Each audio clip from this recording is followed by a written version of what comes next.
Suho, once hailed as a sword god and humanity's fiercest prosecutor, now knelt in agony, his blood tainted with betrayal. Clutching his broken sword, he glared at the comrades who once fought by his side but now stood before him as traitors. They spoke with mocking calm. Alex scoffed at his stubbornness, while Indu, the cold-hearted mage, belittled his lack of talent. The memories of their shared battles flashed before his eyes. It was all a lie. Suho's heart burned with rage as he demanded answers. Isabella apologized weakly. They had no choice. The world didn't need heroes once the gates were closed. If humanity was safe, hunters would become threats, but Suho wouldn't bend. With poison ravaging his body, he rose for one final strike. His broken blade surged with unseen power, intangible sword. In a flash, he cut through them. Shock spread as healing no longer worked, and his weapon glowed with divine mastery. However, he succumbed to his injuries, yet fate wasn't done with him. Suho woke in the midst of a dungeon break, carried on a fireman's shoulder, chaos erupting around him. A goblin charged. Without hesitation, Suho grabbed an axe, hurled it. One clean hit, instant kill. The system stirred to life, silently marking Suho's awakening. A message appeared, an invitation to choose the class that would define his rebirth. Suho stared at the system window in front of him, instantly recognizing it. It was exactly the same as the moment he awakened as a player. He was about to select the warrior class without hesitation but stopped himself. Realizing he was choosing instinctively, he held back. Instead, Suho asked the system to delay the selection. Turning to the nearby fireman, Suho assured him that there was no need to worry. He could handle the enemies alone. They were just goblins after all. Without wasting time, Suho charged toward the goblins. The goblins, gripping their swords tightly, rushed at him as well. One goblin swung its sword towards Suho, but he ducked swiftly, dodging the attack. As the goblin turned around, it saw Suho had already struck down another goblin with an axe to the head. Wasting no time, Suho eliminated the goblin too and took its sword. To him, goblins were only a threat to beginner players. They meant nothing to someone like him. He glanced at the goblins channeling Levi's calm fury. Then with Kirito-like speed, he sliced through them one by one, clearing the field in moments. After the battle, Suho looked at his sword and felt a lingering rage within. He realized he was more excited than he should have been and reminded himself not to act out of anger. At moments like these, he needed a cool head. He recognized that he had returned to the past for a reason. This was his chance to start over. The system acknowledged his victory and congratulated him, stating he had mastered some sword skills. Suho recognized the names of the basic swordsmanship skills. It had been a while since he last saw them. Though the goblin sword was simple, it was proving useful. Just then, the fireman approached Suho and asked if he was a player. Suho confirmed it. Now ready to decide, Suho told the system he would choose the healer class. The system asked him to confirm his choice, and Suho agreed. He walked over to the injured fireman and began treating his wounds, activating his healing light. The fireman's injuries started to heal. Suho asked how he felt, and the fireman, surprised, said the pain was gone. Suho acknowledged that he was now officially a healer. The system then offered Suho a small gift for using his healing skill, allowing him to choose a weapon from its arsenal. Though he had chosen the healer class, he still needed a proper weapon. He requested the beginner's sword. The sword appeared in his hand. Looking at it, Suho declared his intent to conquer the gate. The fireman was shocked that Suho was going alone, warning him it was dangerous, but Suho was confident. He had something to gain from this mission. Walking away, Suho reflected on his recent experience. He had acquired swordsmanship skills even before selecting a class. Skills gained through talent could be used freely regardless of the class. Class-specific skills would automatically evolve as his level increased. He recalled Isabella's healing light, which had also started as a basic skill. If only he had been able to heal himself in the past, the outcome could have been very different. This time, he would be both a swordsman and a healer, determined to prevent past mistakes. He had to grow stronger and level up faster than anyone else. He remembered the gate ahead was a premonition gate, unpredictable and deadly. In his previous life, it nearly killed him, but now things were different. Though his skill level remained low, he still had the swordsmanship engraved in his mind. This was his chance to begin again. With firm resolve, Suho entered the gate and stepped into the green-red zone. Suho moved forward cautiously, observing his surroundings while thinking about the monsters that once rampaged outside the gate as if it were their domain. Now those same monsters lay dead inside. It became clear they hadn't charged in. They had fled, escaping from something more terrifying. That's when Suho saw the cause of their panic. Two hobgoblins stood ahead, the real reason behind the goblins' retreat and the naming of the gate as green-red. One was a level 10, the other level 12. One of the hobgoblins dropped its prey to the ground and pulled out its sword, preparing for combat. Suho realized these monsters weren't targeting goblins anymore. They were aiming for him. Unlike regular goblins, hobgoblins had red skin, larger bodies, and stronger muscles. But in the end, they were still just goblins. The hobgoblin charged at Soho with its sword. Soho instantly drew his own and drove it straight into the beast. The hobgoblin responded with a swift strike, but Soho dodged easily, noting that his current level wasn't high enough to cut through its tough skin. Without hesitation, Soho closed in and thrust his sword directly into the hobgoblin's eye. He acknowledged that such a feat wouldn't be possible if the level gap or the monster's abilities were too great. But a hobgoblin? That was manageable. He then slashed its throat, ending the fight. Soho muttered that he'd killed it out of instinct and told himself to be more cautious next time until he found another weapon he would make use of this one. The remaining hobgoblin glared at Soho with rage and charged forward. Soho began dodging its strikes effortlessly while considering that repeating the same action enough times could unlock a skill. Just then, the system notified him he had mastered dodge. Energized, Soho aimed for the next step, parry. As he began executing parries, he reflected on the rich history of the technique and its importance in combat. The system responded again. Soho had now mastered parry. He noted how lucky he was to acquire it before his opponent tired. With no hesitation, Soho sliced through the hobgoblin's throat, bringing it down. Now with both enemies defeated, Soho looked ahead. It was time to seek out the remaining enemies and start earning experience points in earnest. Outside the gate in the real world, a group of men stood watching, frustration on their faces. One of them questioned who dared to enter a gate without permission and wondered what faction he belonged to. Another declared he'd deal with the intruder once he returned. If he even made it out alive, it would become a legend. A man turned to the fireman and asked who the intruder was. The fireman explained everything. Hearing that, the man expressed disbelief. A beginner player had entered the gate. The fireman confirmed it. Judging by his words, Soho had only just become a player, yet he had taken down a group of goblins alone, healed the fireman's wounds and then entered the gate stating there was something in it for him. Shocked, the man remarked that they hadn't even arrived late, and yet Soho had already handled all the goblins. And not just that, he was a healer. The entire situation seemed completely absurd. Outside the gate, a man stood observing the situation closely. Considering that all the monsters encountered so far were goblins, the gate didn't seem too difficult. Yet it was hard to believe that a healer could conquer it alone. The idea of someone eliminating so many goblins without receiving even a scratch seemed unbelievable. He assumed the healer had entered without thinking things through. After all, what kind of healer would be reckless enough to enter a gate alone? But even with that doubt, he couldn't help but consider the outcome. If the healer actually managed to clear the gate, it would be extraordinary. He quickly turned to his companion, instructing him to report any changes in the gate immediately and to notify him the moment anyone came out. The companion acknowledged the order. With firm resolve, the man thought to himself, if that healer really clears the gate, then no matter what, they must recruit him. Inside the gate, Soho was in the middle of intense combat, slashing through a group of hobgoblins with his sword. His strikes were clean and powerful, slicing through their throats one after another.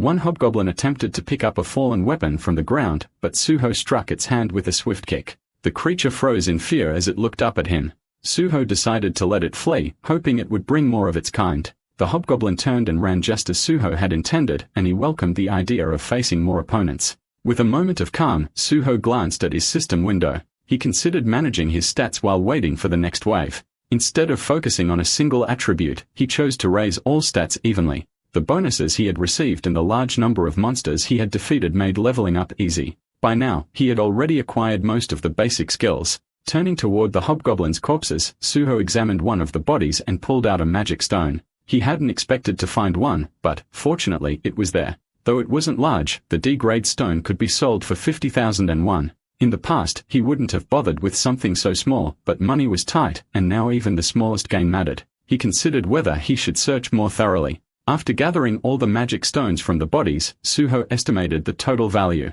Selling everything would earn him a decent profit. Just then, the sound of approaching footsteps reached his ears. He knew the enemies had arrived. If he defeated them as well, it was likely the boss would appear next. Soon, a group of hobgoblins emerged. By Sujo's count, there were around 30 of them. They would serve as valuable experience before the main challenge began. Soho stood ready as the hobgoblins growled in rage and charged toward him together. He leapt high into the air and began cutting them down in a single sweeping motion. As the last of them fell, a notification marked another level up. Looking at the remaining enemies, Soho realized there was still plenty left. Without hesitation, he began clearing them quickly with efficient strikes. In the midst of battle, he suddenly noticed movement to the side. The boss had arrived. A level 20 hobgoblin stood before him. Suho welcomed its appearance with a confident smile, ready for the final fight. The chief hobgoblin launched a sudden attack on Suho with his weapon, but Suho swiftly dodged the strike. Before he could regain his stance, another hobgoblin attacked from behind. Suho blocked it with his sword and then, without hesitation, eliminated the smaller hobgoblins around him, clearing the space for his real fight. Suddenly, the system warned Suho. The chief hobgoblin had activated the skill Fear. Suho's muscles stiffened as the status took effect. He realized that Fear was a mental-type skill that grew more dangerous with higher levels and stats. Suho hadn't expected such a skill in a low-level gate, but this was a boss monster after all. Without any skill or item to resist mental effects, he couldn't counter it normally. Still clutching his sword, Suho found a way. To shock his body out of fear, he inflicted a sharp cut on his own arm. Blood began to flow, and the system confirmed that he had broken free from the state of fear. Regaining control, Suho struck the enemy's weapon and quickly slashed through the surrounding hobgoblins. The system notified him that all hobgoblins in the green-red zone had been eliminated. He then activated his healing ability, Healing Light, and the system confirmed the designated area had been healed. Now with only the chief hobgoblin left, Suho prepared for the final fight. As the battle began, Suho quickly assessed the situation. Due to their level difference, his attacks weren't doing significant damage, but the hits were adding up. Targeting an opening, Suho drove his sword deep into the boss's leg and focused on exploiting the injured areas for a fatal blow. The system then announced that the boss had once again used fear, but Suho remained unaffected. Having already overcome that status once, he was immune to it now. Unfazed, he unleashed a series of powerful strikes. As the final blow landed, the chief hobgoblin collapsed to the ground. Suho walked over and sat beside the defeated boss. He placed his hand on the creature's head and used Healing Light. The system windows appeared, congratulating him. His skills had upgraded significantly. Suho used Healing Light again, and this time, the system declared that his presence had reached an overwhelming level. Strong enough to suppress even a boss monster, he had mastered the skill Intimidation. Realizing he had now learned everything possible from this battle, Suho looked at the chief hobgoblin. Declaring the end of its role, Suho drew his sword once more and sliced the boss's throat cleanly. After Suho decapitated the chief hobgoblin, the system immediately acknowledged his victory. It congratulated him for mastering decapitation and announced that he had conquered the gate. Suho was declared the MVP and awarded additional experience along with one bonus stat. His level increased to 10, causing all his stats to rise by 1 and granting him another bonus stat. Recognizing his potential, the system rewarded him with 5 additional bonus stats aiming to make him even stronger. Along with these stat boosts, Suho acquired 2 new skills, Healing Light and Cure. Seeing these rewards, Suho felt a sense of relief. He realized that he no longer needed to fear being debuffed. If he continued to level up and improve his skills, he believed he would eventually be able to cure even 10,000 poisons. With everything he needed now in his possession, he decided it was time to reunite with some familiar faces. With this in mind, he began walking toward the gate. On the other side in the real world, the crowd noticed the gate trembling. They wondered if it had been conquered. Just then, Suho emerged from the gate, surprising everyone. The onlookers were shocked to see someone exit alone. They couldn't believe he had conquered the gate by himself. Descending from the gate, Suho walked toward team leader Jung Chulman and extended his hand in greeting. Jung Chulman, confused, didn't know how to respond. Later that evening, inside the Hunter Association building, Soho and Jung Chulman sat face to face. Jung Chulman recalled the earlier moment when Soho greeted him and introduced himself. In return, Jung Chulman had also introduced himself as part of the gate management division of the South Korean Hunter Association and asked Suho if he had any business with him. Suho had replied that they could discuss the details later at the association as he was planning to apply for a hunter's license. This response had left Jung Chulman stunned. Back in the present, Jung Chulman thought over the situation. It wasn't a license renewal, meaning Suho was an unregistered hunter and newly awakened player. Considering the healer class was usually the weakest among the 4 classes, it was hard to believe he had conquered the gate alone. But based on the results, his performance seemed more like that of a warrior than a healer. Suho then asked if there was an issue with the results. Jung Chulman replied casually and confirmed Suho's name. He followed up by asking about Suho's background. Suho shared that he was a college dropout. When asked if he was unemployed, he simply admitted he hadn't done well in college. Jung Chulman wondered if Suho had studied medicine, but Suho revealed that he had majored in physical education. This revelation surprised Jung Chulman as most physical education students would typically choose to be warriors or archers. He asked why Suho had chosen to be a healer. Suho, smiling, explained that he hated getting hurt. Acknowledging Suho's incredible solo victory, Jung Chulman asked him to describe the process. Suho explained that there wasn't any complex strategy. He had entered the gate, encountered a hobgoblin, and killed it just to survive. Suho then placed all the magic crystals he had collected on the table, explaining they were obtained from the hobgoblins, including the chief. Since he didn't know their value, he offered to leave them in Jung Chulman's care for processing. Jung Chulman agreed and took the crystals to inspect them. After examining them, he asked Suho if he truly intended to become a hunter. Suho confirmed without hesitation. He had made that decision the moment he awakened as a player. Jung Chulman praised his decision, but felt it was quite impulsive and asked if there was a reason behind it. Suho reflected deeply. He didn't know the exact reason, acknowledging that people became hunters for various motivations. But in his case, he harbored a strong hatred for monsters and gates. He had lost his entire family due to a gate shock. Despite the danger, entering the gate alone had been an emotional choice. He wondered if killing monsters would ease his frustration, but even after defeating them, he still felt the weight in his heart. That was when he instinctively realized his purpose. He didn't want others to suffer like he had. He wanted to prevent people from losing their loved ones to monsters. That realization gave him a mission to ensure everyone's safety. He wanted to become a hunter of the South Korean Hunter Association. Jung was stunned by his decision and remained silent for a moment, then softly admitted that he was happy to hear it, but asked if Soho was sure. He reminded Soho that being part of the SK2 meant serving as a civil servant hunter, where the pay was significantly lower than what private guild hunters earned. Suho acknowledged this fact and explained that his priority wasn't money. What he wanted was free access to various gates, priority in conquering them, and the strict enforcement of punishment for player crimes. Hearing this, Jung grew concerned and asked what he truly meant. Suho clarified that he wanted to work in the field, especially in gate conquests. Jung was taken aback and questioned whether such a thing was even possible. In his thoughts, he reflected on the system. Though SKHHA held priority rights for various gates, they usually auctioned them off to private guilds. The reason was simple. There was no justification to risk one's life for gate raids with such a low salary. While people often claim to choose this path out of altruism, most civil servant hunters prefer the job for its stability and avoided entering gates altogether. However, Suho was different, someone who actually wanted to fight in the field and prioritize public safety. To Jung, Suho seemed like the ideal civil servant hunter, a true patriot, and he couldn't help but feel deeply impressed. The overwhelming joy made him feel dizzy. Noticing his condition, Suho asked if he was all right.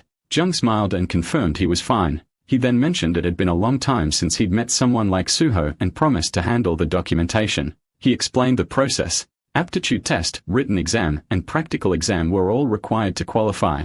But Suho was confused, so Jung elaborated further, informing him that registration had already closed and the exam was scheduled for the next day. Still, Jung offered to register Suho additionally. Suho, delighted, asked if that would be all right. Jung confirmed it was allowed under the existing rules, especially since Suho had conquered a gate on his own. With approval from higher-ups and Jung's recommendation based on Suho's talents, the registration could be arranged. However, Jung warned him that preparing for both the written and practical exams in just one day would be tough. While he had no doubts about Suho's physical abilities due to his field performance, the written test still worried him slightly. As Jung spoke, energized by the discussion, he placed his hand on the table. Suho confidently asked him to proceed with the registration. Jung appeared momentarily puzzled, but Suho explained his reasoning. Taking the exam once for experience seemed worthwhile, and if he failed, he could always try again. He asked if he would be taking all the exams the next day. Jung admired his bravery and informed him that the results of the aptitude test could be checked today.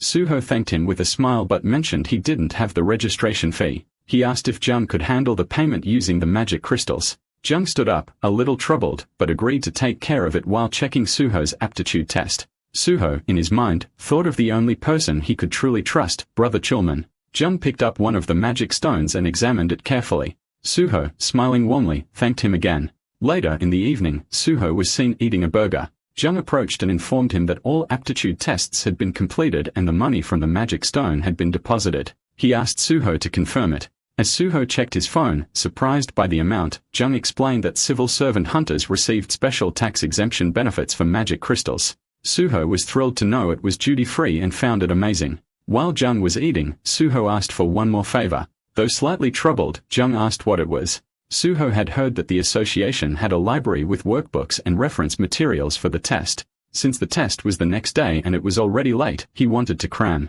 He asked for permission to prepare there. Jung, initially confused, then smiled brightly and wholeheartedly agreed. Suho expressed his gratitude and Jung guided him to the library. He told Suho that an employee card wasn't necessary when leaving and encouraged him to study freely. He wished him luck for the test before departing. As Jung walked away, Suho watched him go and reflected on how Chulman hadn't changed. He was still the same kind, trustworthy brother. In Suho's thoughts, he even believed Jung would become the president of the association someday. However, Suho admitted it was difficult pretending he knew nothing. Acting overly informed would raise suspicions. Now it was time to find a particular thing. Entering the library, he reminded himself that while he could recall major future events, he couldn't remember every little detail. That's why obtaining a certain skill would be useful. His eyes caught sight of an unusually large book on one of the shelves. Curious, he picked it up and began reading. As he searched for information, a strange sentence appeared. The book even had unique instructions on how to use it. It was clearly from another world filled with mysterious drawings. Suho placed the book on his head, but nothing happened, leaving him puzzled and frustrated. He wondered why it wasn't working despite being told that this was the only way to activate it. Then a calm silence took over, and suddenly, a message appeared on the system window. The Library of Memories expressed interest in his story and extended an invitation. Light burst from the book, its pages separating and swirling in the air. A massive tree appeared in front of Suho surrounded by a staircase that stretched upward. Another message flashed across the window. Welcome to the Library of Memories. Then it's revealed that the Library of Memories allows the user to remember everything they've ever seen or heard, even painful or traumatic experiences. Normally, the human brain copes through forgetting. But once the skill is obtained, the user becomes cursed with perfect memory. The original holder of this skill was the manager of the Hexagon Guild, a former employee of the Korean Hunter Association. While studying in a library and preparing for a career change, she accidentally gained this skill by using the book as a pillow simply because sleeping face down felt uncomfortable. Suho reflects on how she was lucky to gain the skill. He also acknowledges that it was thanks to her he learned about this ability, and he intends to treat her to a meal someday. The system window then asks Suho if he wants to donate his story to the Library of Memories. Suho contemplates the power of this skill, how it could help him recover all of his memories. Since memories fade and become distorted over time, he decides it's essential to acquire the skill to preserve every detail with accuracy. A message appears on the system window confirming that his story has been accepted. A strong wind begins to blow around him, and the system window displays a new message stating that the Library of Memories is now accessing and documenting his memories. Suho begins to float in the air, surrounded by glowing writing. A diagram forms over the book. Then another message appears on the system window declaring that the Library of Memories is now open. It stores all his seen and heard memories and allows him to access them anytime. It also recommends essential information to the user. Suho looks at his hand, sensing that the recording process feels strange, possibly because the space is illusionary. Now that he's acquired the skill, he decides to test it. He closes his eyes and returns to a past battle. There, he sees himself gravely injured. Rage builds up within him as he experiences the raw emotions of that moment, confirming the power of the Library of Memories. In front of him stand the people who betrayed him. He recognizes them as selfish traitors who delayed the closing of the gate just to survive. He vows never to forget them.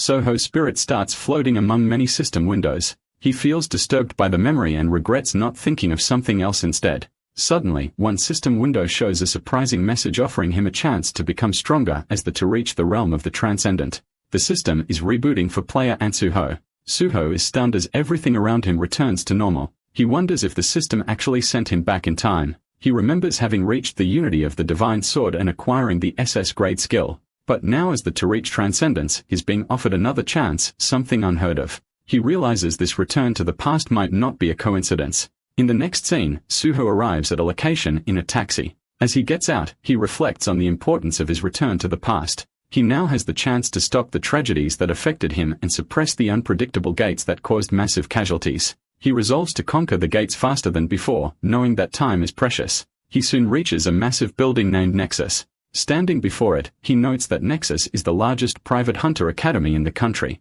The scale impresses him, and he sees it as a place where he can earn a lot of money for the future. With determination, he steps inside. Inside the building, a smiling receptionist asks about his visit. Suho informs her that he wants to meet director Kim Soo-ae. The receptionist seems confused and asks if he has an appointment. He tells her that he doesn't, but has something important to discuss. She hesitates, but he requests that she simply pass along a message that the solo conqueror of the Sindorum Station pre-catastrophe gate is here. The scene then transitions to the director's office. There, a composed woman introduces herself as Kim Soo-ae, the director of Nexus Academy. Suho introduces himself as An Suho.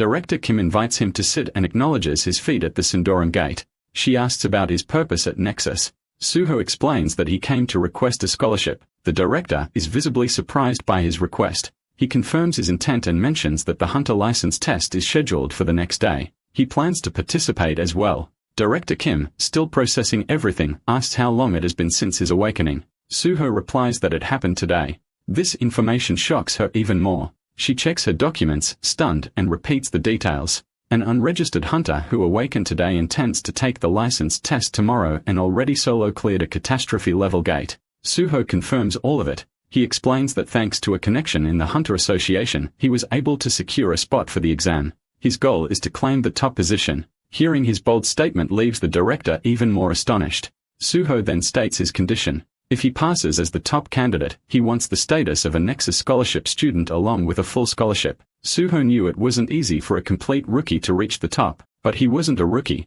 He was a veteran who had conquered countless gates. Whether others believed it or not, the choice was theirs. Director Kim acknowledged his incredible feat of single-handedly clearing an unprecedented gate. However, she reminded him that the hunter test was a completely different challenge with an average passing rate below 20%. Made a bold statement. If he didn't place, they could disregard him and the scholarship offer entirely. Intrigued, Director Kim asked why he had chosen Nexus over other prestigious academies like Hexagon or Prime. Suho answered plainly. Nexus, despite being the largest academy in the country, was currently in the most regrettable state. In recent years, it had failed to produce any top-ranking students, leading to a noticeable decline in enrollment. Silently, Director Kim admitted the truth of his words. The academy desperately needed results, but no student had shown remarkable growth. If Suho really passed as the top scorer, Nexus would benefit the most from the publicity. His offer in that sense was perfect. Still, she wondered what kind of person made such a confident proposal. Curious, she asked him how much money he was expecting from the scholarship. Suho responded by asking about the top student's reward. She explained it included a full refund of tuition fees, an additional 30 million won as a congratulatory bonus, and an option to join the Nexus Guild immediately. Suho nodded. That sounded appropriate for the country's largest academy. But then with a smile, he added, 300 million and one would be nice. The amount shocked Director Kim, but Suho continued, stating that considering the benefits tied to being the top student and the size of the academy, the figure was reasonable. For Nexus, 300 million wasn't much. Internally, Director Kim couldn't deny he was just stating facts. Reluctantly, she agreed. If he topped the test, she would pay him the 300 million won. Later, Suho explored the campus. The more he walked around, the more he realized how massive the academy was, even bigger than an amusement park. Once enrolled, he knew he wouldn't lack anything. The staff member guiding Suho laughed, proudly pointing out that Nexus was the largest academy in South Korea. Suho noticed the guide looked tired and assumed they had been woken up just to assist him. Feeling a little guilty, Suho thanked him for the late-night tour. The guide smiled, saying it was the least he could do for such an important guest. Then Suho noticed someone training alone on the playground. Curious, he asked if that person was a student. The guide nodded. That student trained at this hour every day. He was the most dedicated student in the academy. Suho was surprised. The student's name was Dahan. The guide called out, reminding Dahan to take care of his body as well. Dahan responded with a smile, saying he had to work harder since he was already in his year. Suho recognized him immediately. In his previous life, he had formed raid parties with Dahan. Back then, Dahan was the top tanker in the country, known for his unmatched mental strength and defense. It had been unfortunate when pure tankers lost relevance over time. But now seeing Dahan wielding an axe instead of a shield, it was clear he hadn't discovered his true potential yet. This was the perfect chance for Suho to lay the groundwork and later bring Dahan into the Great Hunter Association. The guide introduced Suho and Dahan to each other. They exchanged greetings. Suho asked if Dahan planned to use the battle axe as his main weapon. Dahan confirmed it. Suho then inquired why he had chosen that weapon. Dahan explained that since he aimed to be a melee fighter, the instructors had recommended it, citing its compatibility with his physique. The guide added that nothing matched the destructive power of a battle axe. Suho asked if Dahan had only trained with the axe. Dahan admitted he had.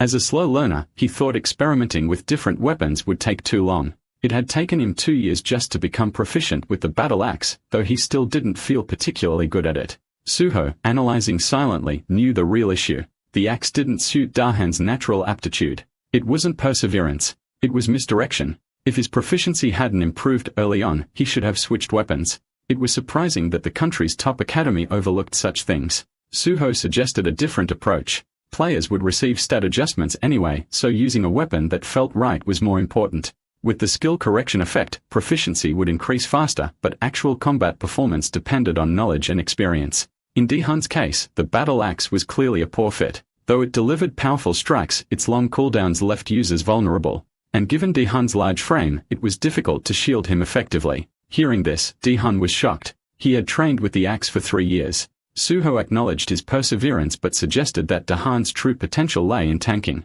He advised him to equip a kite shield on his left arm and a one-handed bludgeon in his right. That change would drastically improve his practical performance. Dihun hesitated, unsure about switching roles so close to the exam. The test was the very next day. Suho asked him to consider the core of any raid party. While many assumed it was the mage, the real core was always the tank. The tank's role was to draw enemy attention while shielding allies. So instead of only carrying a shield, a tank needed a secondary weapon for crowd control. Suho's explanation finally made sense to Dahun.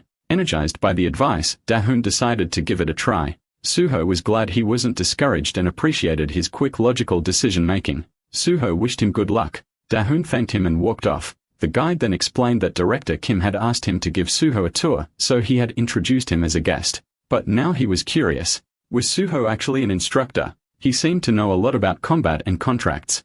Suho replied that he wasn't an instructor. Internally, he realized it might look suspicious for someone without a license to know this much, so he clarified that he was more of a stakeholder. The guide nodded, then mentioned that the contract must be ready now. He had just received a call. It was time to return to the director's office. The next day arrived, the day of the hunter test. The area in front of the association was filled with examinees, already with their swords aiming to earn their hunter licenses. Everyone had trained hard for this moment, refining their skills and reaching peak condition. And yet the man of the hour, Suho, the one who had conquered a gate alone, was in his worst condition. Suho finished his test and walked out, thinking that although the test was conducted due to concerns about possible doping, such measures didn't mean much. Those who used drugs usually didn't consume actual drugs but skill buffs. The test taker's magic level was at most 5, which was a magic wavelength no one at level 5 could naturally possess. Not just that one woman, but quite a few people had been buffed. At that moment, the system notified Suho that his sense of distinguishing magic was far more sensitive than others. He had mastered magic detection. With magic detection, Suho found it much easier to identify abnormalities. Despite the time passed, the issue of skill buff doping hadn't yet surfaced officially, but there were already many cheaters. He realized he needed to sort this out once and for all. Suho glanced at Jung and thought how lucky it was to have someone clean here. Entering the hall where other candidates discussed their tests, Suho felt as if he had unintentionally become a cheater himself. Jung approached Suho and asked how his test went. Suho replied that he thought he could pass, but was curious why Jung was there. Jung explained he was there to assist since the association was always short on staff. He added that he had heard this written test was the hardest ever, but Suho's confidence was impressive. Suho said he believed he had solved it and asked if he could inquire about something. Jung agreed as long as it wasn't related to the test. Suho mentioned that while it wasn't completely irrelevant, he noticed earlier that no buff checks were conducted during the test and wanted to know why. Jung asked for clarification about buff checks. Suho explained that while the association conducted urine and blood tests to prevent doping and confiscated belongings to stop cheating with items, they seemed not to specifically check for cheating using skills. He suggested that magic detection would make spotting cheaters easier. Jung thanked him and promised to check before the practical test. Suho said he would then prepare for the practical test. Before Suho left, Jung asked him to wait and expressed his personal desire to see Suho succeed and work together, hoping for a good result on the practical exam. Suho thanked him. 30 minutes later, at the practical test venue, the announcer informed everyone that the test was postponed by 2 hours due to dive capsule issues. Candidates were asked to have lunch in the cafeteria and wait in the lounge or training area. Suho suspected the capsule problem was just an excuse. He thought perhaps Chulman was already taking measures against cheating with buffs, acting quickly as expected. With 1,200 candidates and a passing rate below 10%, identifying cheaters could lower that rate to about 7%. Those who passed would be top-notch talents, so Suho decided to keep an eye out for anyone useful among them. Suddenly, Suho heard voices nearby. One man challenged another to a match. The man reacted aggressively, telling the to leave and not pick a fight. The man clarified he didn't want to fight, just to spar, and teased the other about being scared that his skills would be revealed. The man shoved him away, calling him names and demanding he stay out of his way. The man moved to attack with a wooden sword, asking what would happen if he struck. Suho stepped in, blocking the wooden sword with his own, causing the attacker to step back. The man was shocked and asked if Suho had lost his mind. Suho assured him he would handle the attacker and told him to stay calm. The man asked who Suho was and if he was an officer.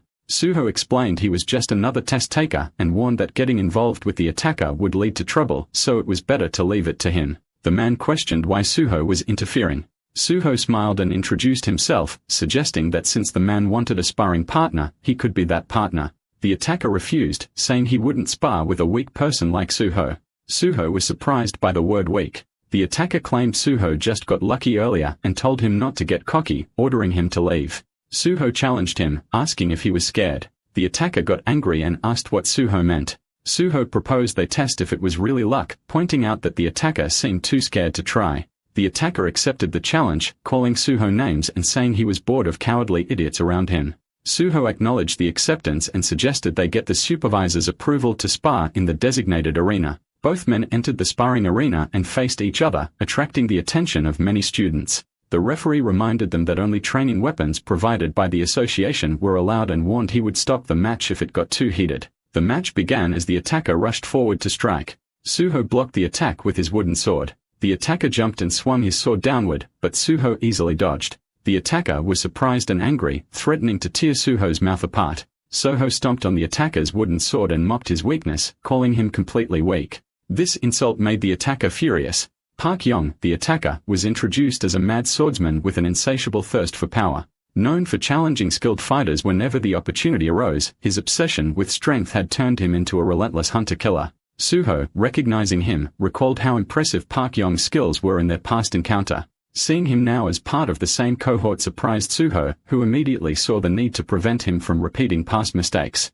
Without warning, Suho landed a powerful kick, sending Yong flying. Watching him crash to the ground, Suho mocked his earlier arrogance. Yong, now furious, questioned Suho's overwhelming strength. Calmly, Suho warned him that rushing wouldn't help, hinting that Yong had never faced someone as strong as a level 10 before. His past opponents likely peaked at level 5. Standing up with a grin, Yong acknowledged Suho's relaxed demeanor and vowed to go all out. Suho accepted the challenge. Yong launched a flurry of attacks, each one dodged effortlessly by Suho using just one hand on his sword. The intensity of Yong's strikes had clearly increased, and Suho acknowledged the weight behind them. Provoked, Yong unleashed his signature technique, the dragon sword technique, with full force. A blinding light exploded from the clash, and Yong celebrated prematurely, convinced he had landed a decisive blow. But as the light faded, Suho stood unharmed, revealing he had blocked the attack. Shocked, Yong trembled, demanding to know how.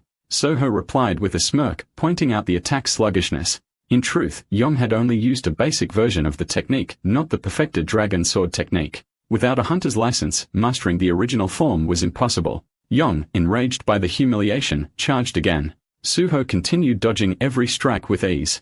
At one point, he dropped into a crouch stance, luring Yong into a wild rush. As Yong declared the fight over, Suho delivered a powerful upward strike to his chin, knocking him out cold. Yong collapsed, defeated and stunned, unable to comprehend what had happened. Suho reiterated how slow the attacks had been. Though furious, Yong could only lie on the ground, muttering Suho's name repeatedly. Suho observed this and realized that Yong's obsession would keep him fixated on defeating Suho, ignoring everyone else for the time being. With this distraction out of the way, Suho expected a quieter testing center. Meanwhile, the supervisors who had been watching were left speechless. Snapping them out of their shock, Suho called for attention and casually reported that he had accidentally knocked Yong out, requesting they take care of him. The supervisor acknowledged the situation, and Suho thanked him. In the next scene, Suho was seated inside a room filled with machines.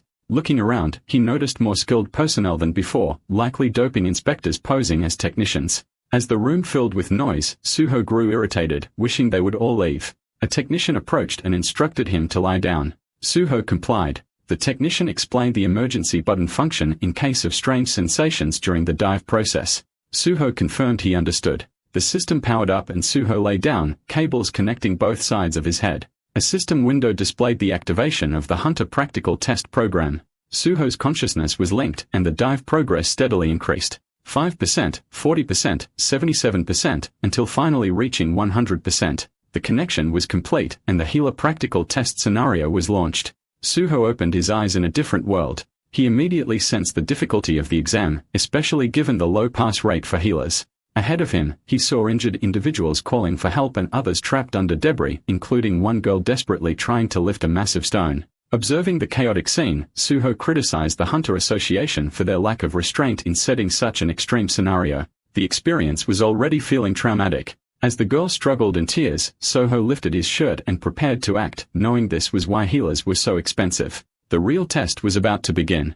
In the next scene, it's revealed that the practical test is considered the core of the Hunter exam. The main objective is to demonstrate how well a player fits their chosen class. Each year, the simulation scenarios within the program change, and the criteria for passing vary accordingly. These tests usually range from one-on-one battles to facing multiple enemies alone. A player's score depends on how long they survive and how many enemies they defeat. However, the healer exam is slightly different. Unlike offensive classes, the amount and characteristics of healing power don't carry much weight. Although strong healing abilities are important, the primary virtue expected from a healer is sacrifice. Those who risk their own lives to save others are awarded higher scores. Observing the approaching monsters, Suho begins to reflect. In this test, he must die while protecting the patient. The problem is that his status window specs are still intact. As he walks toward the monsters, he notices a sword lying nearby. Looking at it, he realizes he'll need to endure a long beating before dying, unlike other players. Picking up the sword, he questions the idea of letting himself be beaten to death again.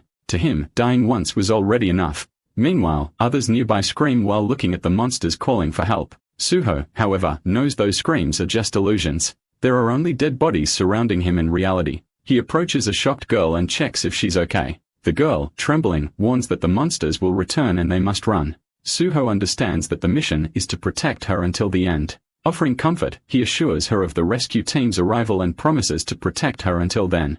Standing tall, he prepares to face the incoming monsters. Back in the observation room, players begin exiting the simulation machines one by one. Soho's time also ends and his machine opens. He steps out, thinking he could have done more. A woman thanks him for his effort and instructs him to collect his belongings and head home. He nods and thanks her in return.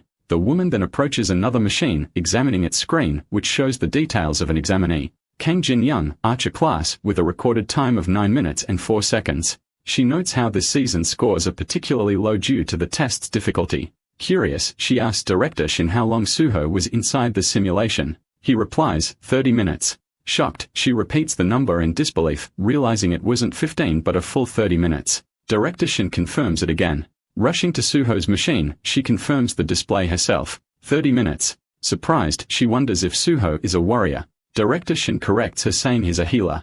Not believing it, the woman accuses him of lying. But Shin points to the sword Suho was holding, urging her to look closer. Together, they observe the simulation footage. Watching Suho's actions, the woman asks if he truly is a healer, amazed at his combat skills. She then questions if he'd be disqualified for not dying.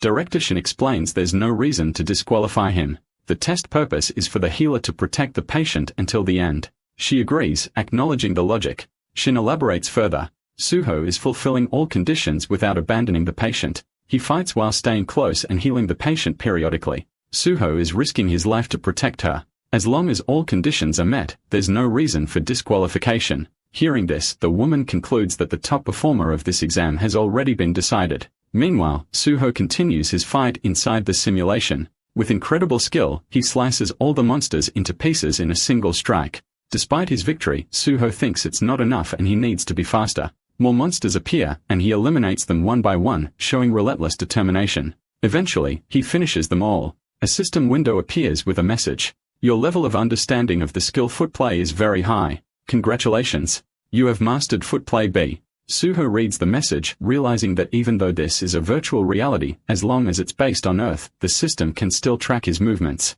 The system acknowledges that is controlling his body directly, allowing mastery of physical skills. Although experience gain is lower than physically overworking the body, it remains perfect for training. In addition to swordsmanship, he has acquired various skills upgrading all sword techniques to a rank. Though there are no experience points or item rewards, the result is satisfying. If he manages to collect and raise all basic sword skills to a rank or higher, he could acquire a technique like Park Yong's Dragon Sword technique. Another system message appears. Great achievement. Your understanding of swordsmanship is higher than anyone else's. The system is impressed by your unique swordsmanship and has decided to fully acknowledge it. Would you like to register a new swordsmanship skill by integrating basic sword techniques and basic foot play? Upon registration, a new rank will be assigned and you can name it yourself. Reading this, Suho smiles with satisfaction. He has finally created his own technique, the Guardian Sword.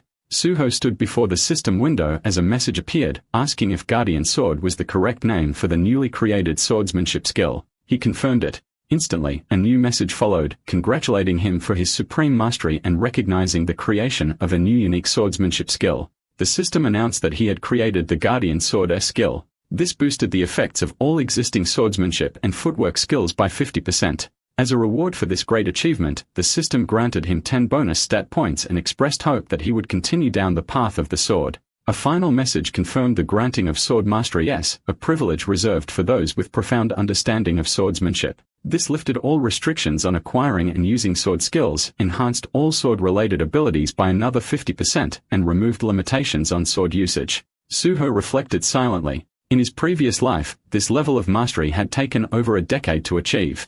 But now, with knowledge from the past, the process had become much faster. He acknowledged that his value had increased significantly. Turning his attention to the test, he recalled that the number of monsters was fixed and wondered just how much preparation had gone into the setup. With all his goals completed, only 2 options remained: die at the hands of the monsters or eliminate them all. Suddenly, a large group of monsters appeared around him. Without hesitation, Suho drew his sword. He had made up his mind. He would kill them all. Elsewhere, the examiners watching the live feed were stunned by his performance. They couldn't believe what they had witnessed. For the time in the history of practical exams, someone had managed to defeat every monster. They marveled not only at his combat skills, but also noted that he had healed the patient. One of them even remarked that there was no need to check the rankings for this test. The results were obvious. A few days later, the scene shifted to the headquarters of the Hexagon Guild. One confident member claimed that their student, Ki-Yun, would surely be the top scorer this year. Another agreed, proud of the effort they had invested in training him. Just then, someone noticed a congratulatory letter. Upon reading it, confusion spread. The top scorer wasn't Ki-Yun. The name Ansuho left them all stunned. The atmosphere turned tense as someone questioned Ki-Yun's whereabouts.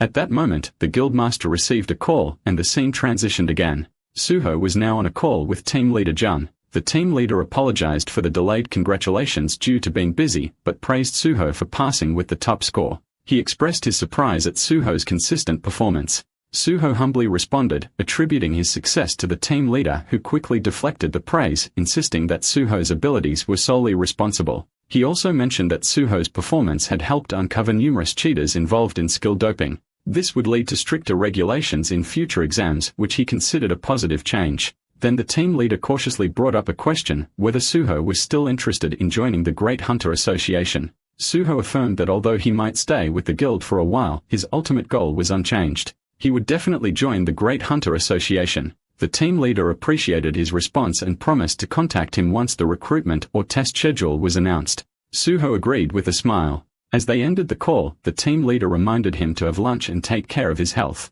Suho returned the same sentiment. After the call ended, the team leader glanced at something he held in his hand and quietly reminded himself to eat as well. Back with Suho, he paused after the call, sensing something off in the team leader's voice. He wondered if everything was okay. Just then, another call came in. Seeing the caller, Suho anticipated it. He picked up, introducing himself. The caller was Kim Suho, who congratulated him on his success and confirmed that payment had been made as per the contract. Suho acknowledged her efficiency, praising the large guild's professionalism. Kim Suae then made her offer, inviting Suae to join the Nexus Guild and promising better treatment than any other guild could offer. Suae, intrigued, asked how far they were willing to go. Kim Suae assured him that she would do everything possible to meet his expectations. As a scholarship student and top graduate, adjusting the contract terms would be simple. She even suggested meeting in person to finalize the details. Suho politely declined for the moment, mentioning personal plans for the day. He promised to check his schedule and follow up. However, he hinted that as a Nexus scholarship recipient, it would make more sense for him to join Nexus rather than another guild. Kim Suo was thrilled by his words. Her excitement was so obvious that nearby employees were visibly surprised. She urged him not to sign with anyone else in the meantime. Suho, amused by her enthusiasm, chuckled and agreed to meet soon. As the call ended, Suho smiled to himself, still hearing the echo of her excitement. At that moment, the taxi driver informed him that they had arrived. Suho thanked him and stepped out of the car. Now standing outside, Suho reflected on everything. He had passed the test, earned his license, and received the deposit. The next phase of his journey was clear. It was time to begin farming. With determination, he walked forward ready for what lay ahead. At Lighthouse General Market, Suho checked his phone and reflected on how he had quickly gathered everything he needed. Now all that remained was purchasing a weapon. With that goal in mind, he arrived outside a small secluded shop. He had intentionally avoided busy stores, unsure if they'd carry what he was looking for. As he stood there, he wondered if this quiet place would hold the right weapon. Stepping inside, Suho greeted the shop owner who asked what he was looking for. Suho explained that he had just become a hunter and needed a lightweight weapon. The shopkeeper pointed to a section with cheaper items. When Suho glanced at them, he noticed layers of dust and immediately understood. Most low-grade weapons lacked verified information, but that didn't mean all unverified weapons were useless. Some weapons needed a process of liberation before becoming true weapons. These special items typically emitted an aura, a call for recognition. However, in places like this, most players wouldn't recognize such a weapon. Suho picked up one of the weapons and activated his magic detection. A faint smile appeared on his face. He had found it. Carrying the weapon outside, Suho thought to himself that if the owner ever discovered the true value of the spear, he'd regret letting it go for so little. But for now, it was time to begin. Suho closed his eyes, focused, and started infusing the weapon with his magical power. The spear absorbed his energy at a rapid pace, draining him quickly. Realizing the strain, Suho stopped and dropped to the ground exhausted. He acknowledged that had he pushed a little further, he might have fainted from the magic depletion. Awakening this weapon required a magic stat of at least 100. Though he couldn't wield it yet, he knew it would become a valuable asset in the future. He promised to level up quickly and awaken it soon. Meanwhile, inside the PBS building, reporter Jinwei received a call from Suho. Suho introduced himself and confirmed that he was the top candidate from the recent hunter test. He also revealed that he had single-handedly cleared the unprecedented gate incident at Sundoram Station. Jinwei was stunned by this revelation. He processed the information silently, realizing Suho had cleared a dangerous gate even before receiving his official hunter license. To him, Suho was nothing short of a monster. When Jinwei asked why Suho had contacted him directly, Suho explained that he had come across his blog while searching. He'd heard of Jinwei's background as a Golden Spoon kid, but respected his decision to pursue journalism out of personal passion. Suho stated he had many plans moving forward and would generate a lot of newsworthy content. He proposed that Jinwei become his exclusive reporter. Jinwei questioned whether Suho intended to keep a wealthy journalist as a subordinate. Internally, he dismissed Suho as just another eccentric person with delusions of grandeur. Despite understanding Suho's proposal, Jinwei expressed discomfort with the approach. He admitted to being hungry for exclusive scoops but had no intention of working under anyone.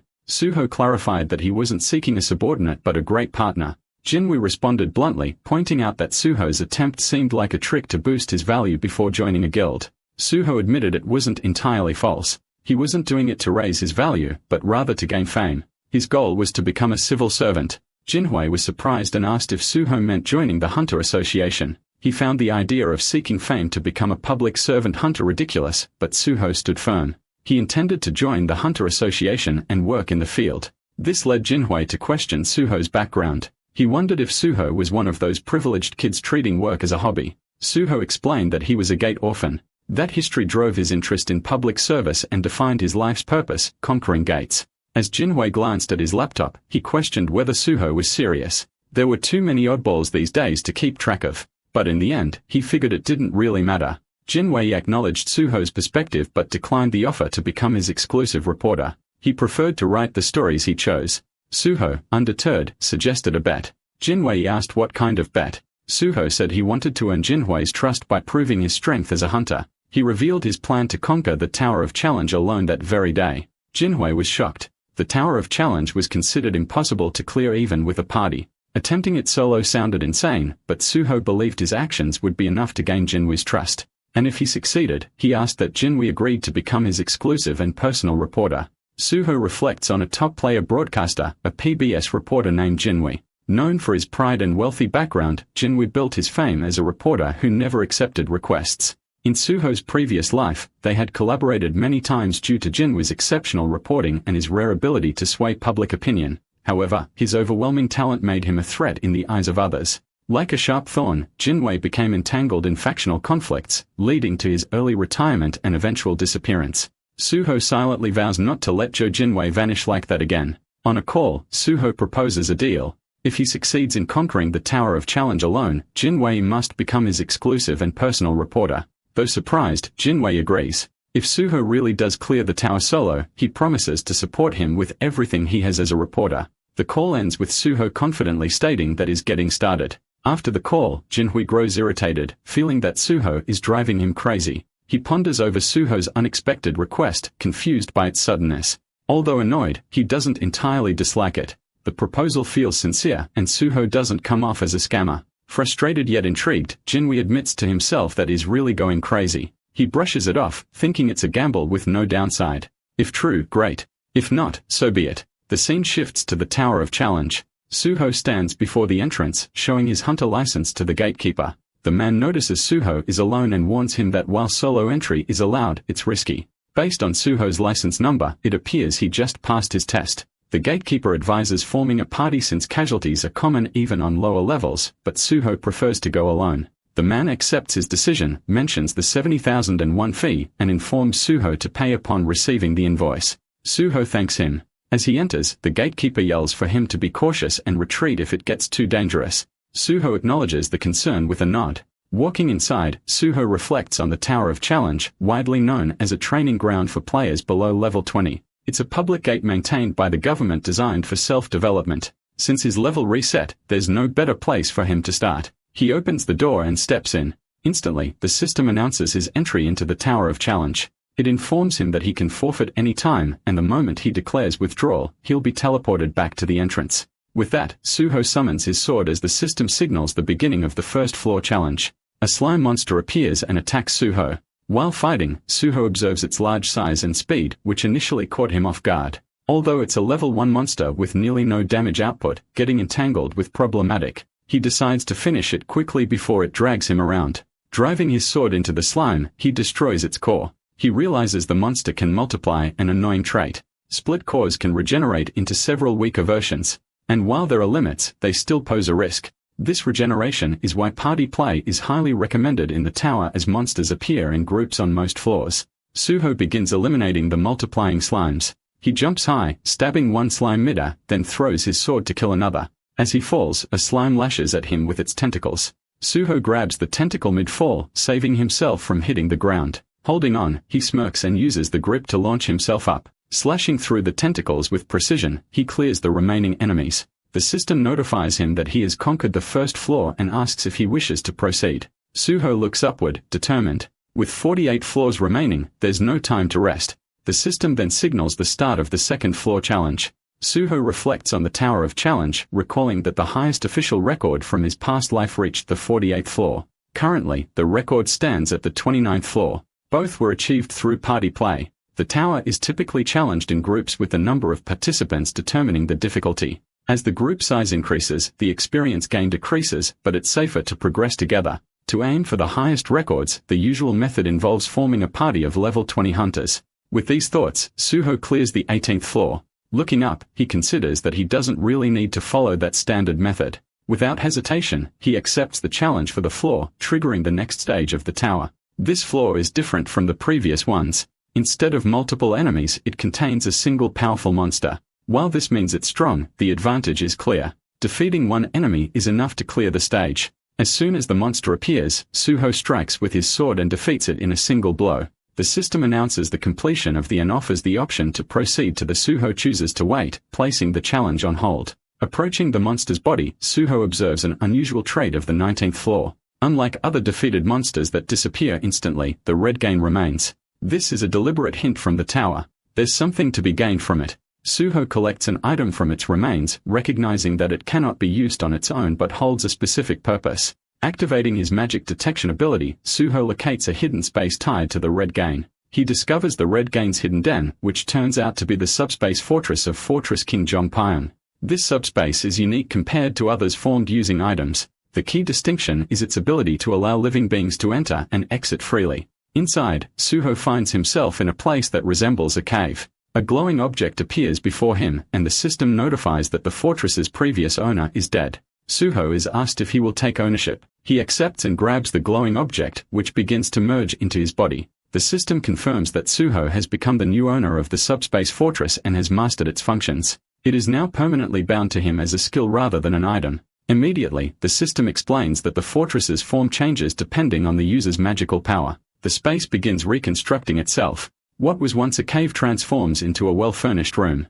Impressed, Suho realizes the subspace is more advanced than he expected. Based on the expanded dimensions and system guidelines, the space appears to grow with his magical power and adapts to his preferences. He feels relieved that he managed to stop Jung Pyam-ho from obtaining this powerful ability. That smuggler once used this space to hide everything, from drugs and national treasures to kidnapped people. The memories of sleepless nights caused by those crimes resurface, filling Soho with disgust. But now that the fortress is in his control, such horrors won't repeat. By preventing the rise of Fortress King Jung Pyam-ho and securing a personal fortress, Suho feels he's achieved a major victory. With renewed determination, he prepares to move forward. Jinwei scrolled through his phone reading an article with growing interest. He realized that for a while, many students would be drawn toward Nexus. Suho had once mentioned plans to join the Great Hunter Association, yet seeing such exclusive coverage hinted that Nexus was certain Suho would join them. Jinwei felt uncertain. Time would reveal the truth, but he couldn't help but wonder how many floors Suho had already conquered. At that moment, a system notification flashed. The floor had been conquered. The Tower of Challenge record had been broken, and a new challenger was already on the 31st floor. The surrounding crowd was stunned. Whispers spread quickly. A new record, a party raid, or perhaps something even more astonishing. Shock intensified when the system confirmed the 31st floor had been cleared moments after the challenge began. Jinwei froze. If it really was Suho, then his assumptions had been wrong. Until now, he thought Suho's victories were all luck and flair. But if this was truly his doing, then Suho was someone Jinwei would be stuck competing with for a long time. Inside the Hunter Association, Director Kim heard the news and was visibly shaken. Jung confirmed that Suho was breaking records in real time. Realizing Suho's worth, Director Kim decided they needed to offer something unimaginable to lure him to the association. She instructed her team to contact the president and office manager and head straight to the headquarters. Not long after, the system announced that Suho had started the 48th floor. Jung, sitting alone, tried to process what was happening. Suho's rapid progress in the Tower of Challenge was unprecedented. If Suho genuinely intended to join the association, then they were witnessing a talent the world had never seen. Just then, Jung received a call. It was the association's vice president. Curious, Jung answered. The vice president asked about his location, and upon hearing that Jung was near the tower in Panjo, he seized the opportunity. He instructed Jung to bring Suho back. Jung responded enthusiastically, thinking he was being asked to recruit Suho, but the vice president quickly shut down that idea. All he wanted was for Suho to take a photo with the association president.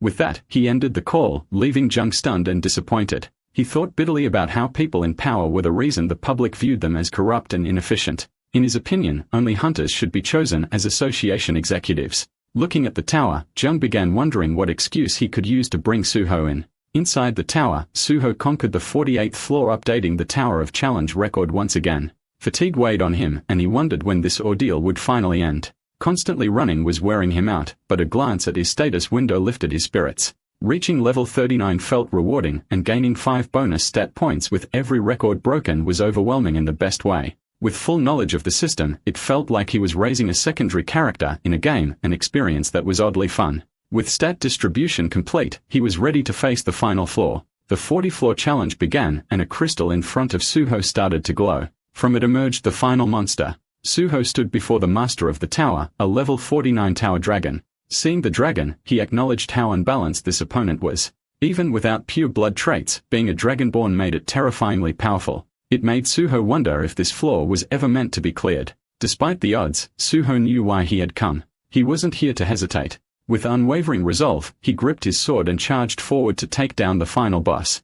Suho advanced toward the dragon, preparing to strike. In response, the dragon launched its own attack, forcing Suho to leap high into the air to dodge. While midair, he quickly realized that despite its massive size, the dragon was incredibly fast. Suddenly, a dark aura began to seep from the dragon's claws, creating intense wind pressure that started pulling Suho toward its mouth. Just before he was pulled in, Suho grabbed hold of the dragon's jaws, hoisted himself above its head, and launched a powerful strike with his sword. The dragon let out a furious roar and thrashed its head violently, shaking Suho off and forcing him to retreat to a safer distance. Observing the beast, Suho noted that his attack hadn't even left a scratch. It was as if the strike had only irritated it. The dragon then slammed the ground with overwhelming force, causing massive cracks to spread across the floor. Suho quickly took cover behind a boulder, thinking how fortunate he was to have high stats. If his abilities were any lower, he wouldn't have survived that impact. He acknowledged that even though the dragon's level wasn't excessively high, its dragon traits made its body incredibly durable, rendering standard attacks ineffective.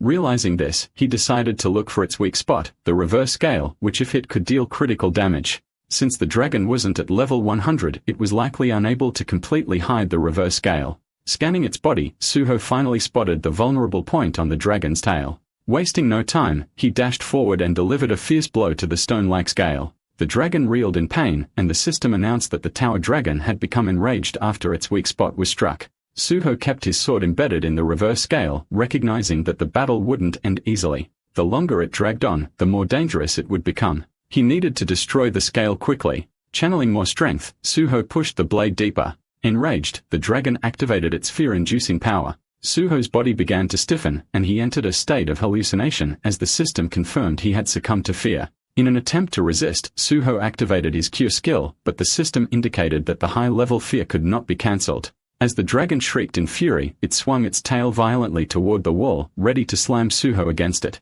But just before impact, Suho activated the entrance to his subspace. In the next moment, the dragon's tail smashed against the wall with tremendous force. Suho entered the subspace through the entrance and immediately pulled out a healing potion to drink. The system confirmed the consumption of a purification potion, activating its effect. The state of fear and hallucinations were lifted. Relieved, Suho reflected on how only those he permitted could enter the subspace fortress. He had bought the purification potion from the general market just in case, though he hadn't expected to use it so soon. The battle was proving tougher than anticipated. Dragon fear didn't immediately grant resistance after being dispelled, and cure spells were ineffective. This meant he would need to repeatedly retreat into the subspace and rely on purification potions, but he knew this method wouldn't lead to victory. It was time to consider alternative strategies. He took out a few items and considered seeking help from the mad pulverization scholar. Just then, the system notified him that he had learned the basic combination formula through the skill book and summoned a combination jar.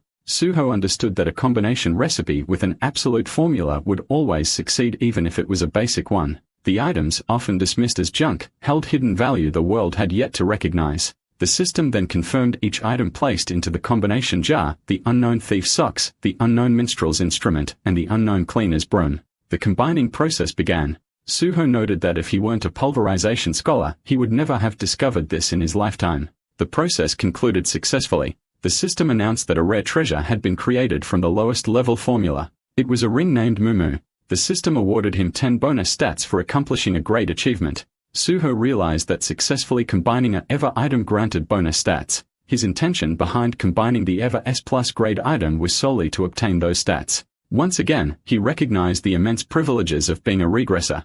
Items could be categorized in various ways, but some people divided them into and not that the items were those appearing for the time in the world and were often S grade. The Mumu was rated S+, and the plus sign indicated it was a growth-type item influenced by the wearer or had a set effect. In this case, it was growth-based. He wore the ring, and the system bound it to him.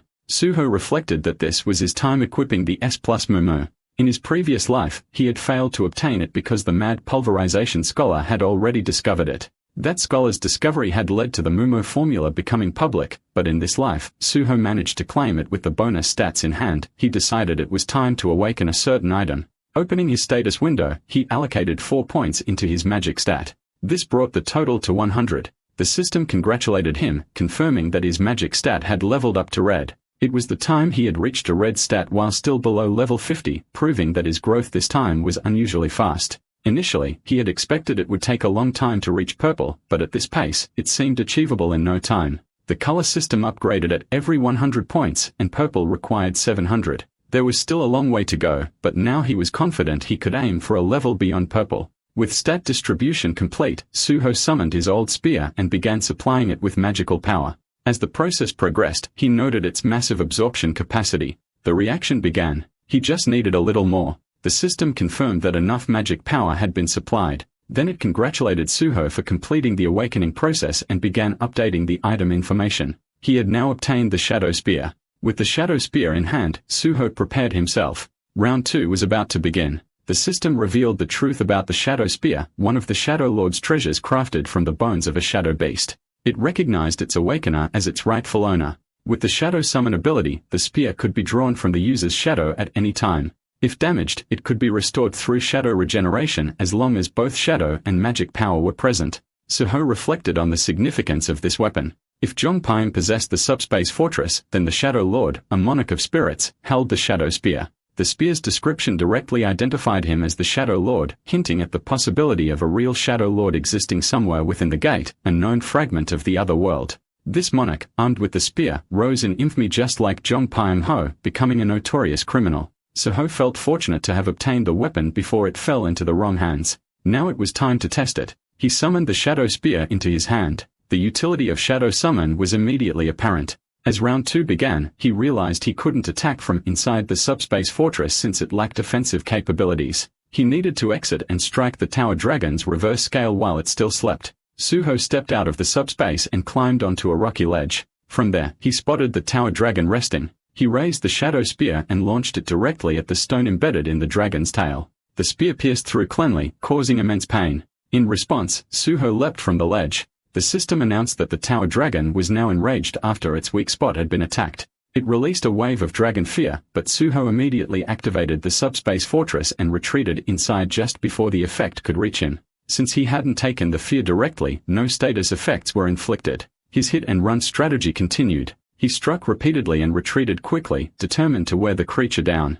It took longer than expected, but eventually, the reverse scale's power dropped below 10%. Though not completely destroyed, it had become too weak to defend itself. However, the strategy had lost its effectiveness. The damage was now severe enough that the dragon remained constantly alert. Suho decided to abandon stealth for a direct confrontation. Emerging from the subspace once more, he charged toward the dragon. He jumped high into the air and drove the Shadow Spear into the dragon's eye. Upon landing, the dragon crashed violently to the ground, shattering the terrain. Suho was thrown a short distance by the impact. The enraged dragon scanned the area searching for him. Seizing the opportunity, Suho dashed behind the beast. He closed in on the tail, aiming for the stone embedded in it once again. As he advanced, the dragon activated its powerful dragon fear. But just in time, Suho's spear shattered the stone completely. The system confirmed the destruction. He had successfully broken the Tower Dragon's reverse scale. The beast's energy began to fade. Suho consumed another purification potion, activating its cleansing effects. With his sword in hand, Suho launched into the air once more. In one decisive strike, he sliced through the dragon's throat, bringing the towering beast to its end. Suho stood victorious over the slain Tower Dragon. The system immediately responded, announcing that he had defeated the Tower Dragon and conquered the 49th floor. It declared a new record had been set for the Tower of Challenge and confirmed that Suho had successfully conquered the entire tower. In recognition of his extraordinary achievement, the system awarded him 10 bonus stats and began evaluating the magnitude of his feat. Lying on the ground, Suho took a moment to reflect. He had done something no one, neither in his past life nor the present, had ever managed. He had conquered the Tower of Challenge. Then another reward was triggered. Reaching level 40 had granted him the Healing Spirit skill. It was a powerful area healing skill, and Suho knew that once it reached its maximum level, it would be capable of covering large-scale battlefields just like Isabella's. As the system finished evaluating his challenge, it announced a special reward. The value of Suho's accomplishment was deemed exceptional, and as a result, he was granted Dragon Blood. This caught Suho off guard. It was the signature ability of the monster player Yoma. He realized this must have been how Yoma obtained it, from the Dragon Mountains. The system revealed that those who possess dragon blood could wield the power of a dragon even if they weren't born as one, depending on their effort. Suho smiled in disbelief. It really was the legendary dragon blood. With this, he knew he would become much stronger in this life than he ever was before. The rewards, as expected of the final boss, were extraordinary. Excited, he prepared to activate his Shadow Spear. At that moment, the system notified him that the Shadow Spear was reacting to the Tower Dragon's shadow. It began absorbing it and completely consumed it. The weapon was upgraded to a new stage simply called Shadow Spear. Suho realized the hidden special option, Shadow Devour, not mentioned in the item's description, had grown at an astonishing rate after absorbing the tower's master. The system further stated that due to a sufficient supply of magic, part of the Shadow Spear's consciousness had awakened and the item's information had been updated. Checking the new stats, Suho saw that Shadow Binding and Shadow Regeneration, previously A ranked, had now been upgraded to S rank. He was astonished. Shadow Binding could now rip off the target's shadow and immobilize them. While the shadow was pierced by shadow fangs, the target would suffer continuous bleeding damage due to the shadow bleeding effect. Now armed with 2 new S-rank skills, Suho confirmed to himself that growth-type weapons were on a completely different level than regular ones. Satisfied with the gains, he decided it was time to leave. But then something caught his eye. A large fang still remained on the ground. It hadn't disappeared. Picking it up, the system identified it as the fang of a mighty dragon. Those pierced by it would be cursed with an irrecoverable status blocking all forms of recovery. Seeing this, Suho was stunned. He couldn't believe he had obtained a byproduct of a dragon that was said to be almost impossible to even see, let alone collect. It confirmed that the tower dragon wasn't just a dragonkin. It had been a true pure-blood dragon. The byproducts of such a creature were S-grade materials by nature. No wonder the reward was dragon blood. He had truly hit the jackpot with this fight. With everything collected, Suho decided to head outside, expecting that reporter Jo Jinwei must be waiting eagerly. Outside the tower, the system broadcasted a historic announcement. The Tower of Challenge had been conquered, and the conqueror was player Suho. With that, all remaining players were forcibly expelled from the tower. Players tumbled out through the gates and landed on the ground in shock. Many couldn't believe what had happened. One questioned aloud whether Suho had really conquered the tower alone. Another tried to identify who Suho was. When they spotted him, they realized it was indeed the same person. Everyone was now crowding around. A wave of people and reporters rushed towards Suho, surrounding him and snapping pictures from every angle. Exhausted, Suho could feel the damage he had taken from the tower dragon weighing heavily on him. He needed rest and medical attention as soon as possible. In the distance, he spotted Jinwei sitting nervously, talking to himself about the unbelievable possibility that Suho had conquered the tower alone. Just then, Suho appeared beside him, placing a hand on his shoulder, startling Jinwei so much that he dropped to the ground. Suho mentioned that Jinwei had been waiting for him all along. Jinwei, still startled, asked how Suho had found him. More importantly, how he had managed to escape the crowd. Suho casually explained that he had slipped past everyone using his ultimate stealth technique to vanish without a trace. Then extending his hand to Jinwei, Suho asked if he still didn't trust him. Looking at him seriously, Jinwei took his hand and replied that he knew Suho was crazy. Suho added that if Jinwei didn't trust him, he should say it now so Suho could find a different reporter. But Jinwei reassured him if he didn't trust him, he wouldn't have come this far. With that, Suho told him to hop in, eager to leave before anyone started chasing them again. As Suho sat inside the car, he received a call from team leader Jung. Jung wanted to personally congratulate him for conquering the Tower of Challenge, but ended up doing it over the phone. He mentioned that Suho was right in front of him earlier, but had vanished before he could approach. Suho thanked him for calling, explaining that he was a bit tired and had slipped away to avoid attention. Jung laughed, saying Suho always exceeded his expectations. He offered Suho a ride if he was still in Panjo. Suho politely declined, mentioning that a friend had already come to pick him up and asked if there was something specific Jung wanted to talk about. Jung replied that it wasn't anything urgent, but invited him to stop by the association if he wasn't too tired. He explained that the Tower of Challenge had been considered impossible to conquer and was even operated as a public gate. Given the scale of the incident, an investigation was necessary. Suho pointed out that even when large guilds had cleared difficult gates, such thorough investigations weren't conducted. He asked Jung to request any required information separately. Jung accepted this and wished him a good rest. Suho responded that he would reach out again soon. After the call ended, Suho reflected on the situation. He was certain that the chairman or vice chairman had asked Jung to bring him over for some photo ops. Although he felt sorry for young Chulman, Suho had no intention of doing anything that might benefit those two. He knew that if Chulman failed to accomplish this, he might be in trouble. Suho was determined to protect him once he officially joined the Hunter Association. Meanwhile, Jinwei turned to Suho with a question that had been bothering him. He couldn't understand why someone with Suho's skill level would choose to become a civil servant when he could demand top offers anywhere. Suho replied that although private guilds might pay more, they could never surpass state authority. Shocked, Jinwei asked if he was serious, and Suho assured him that he meant what he said.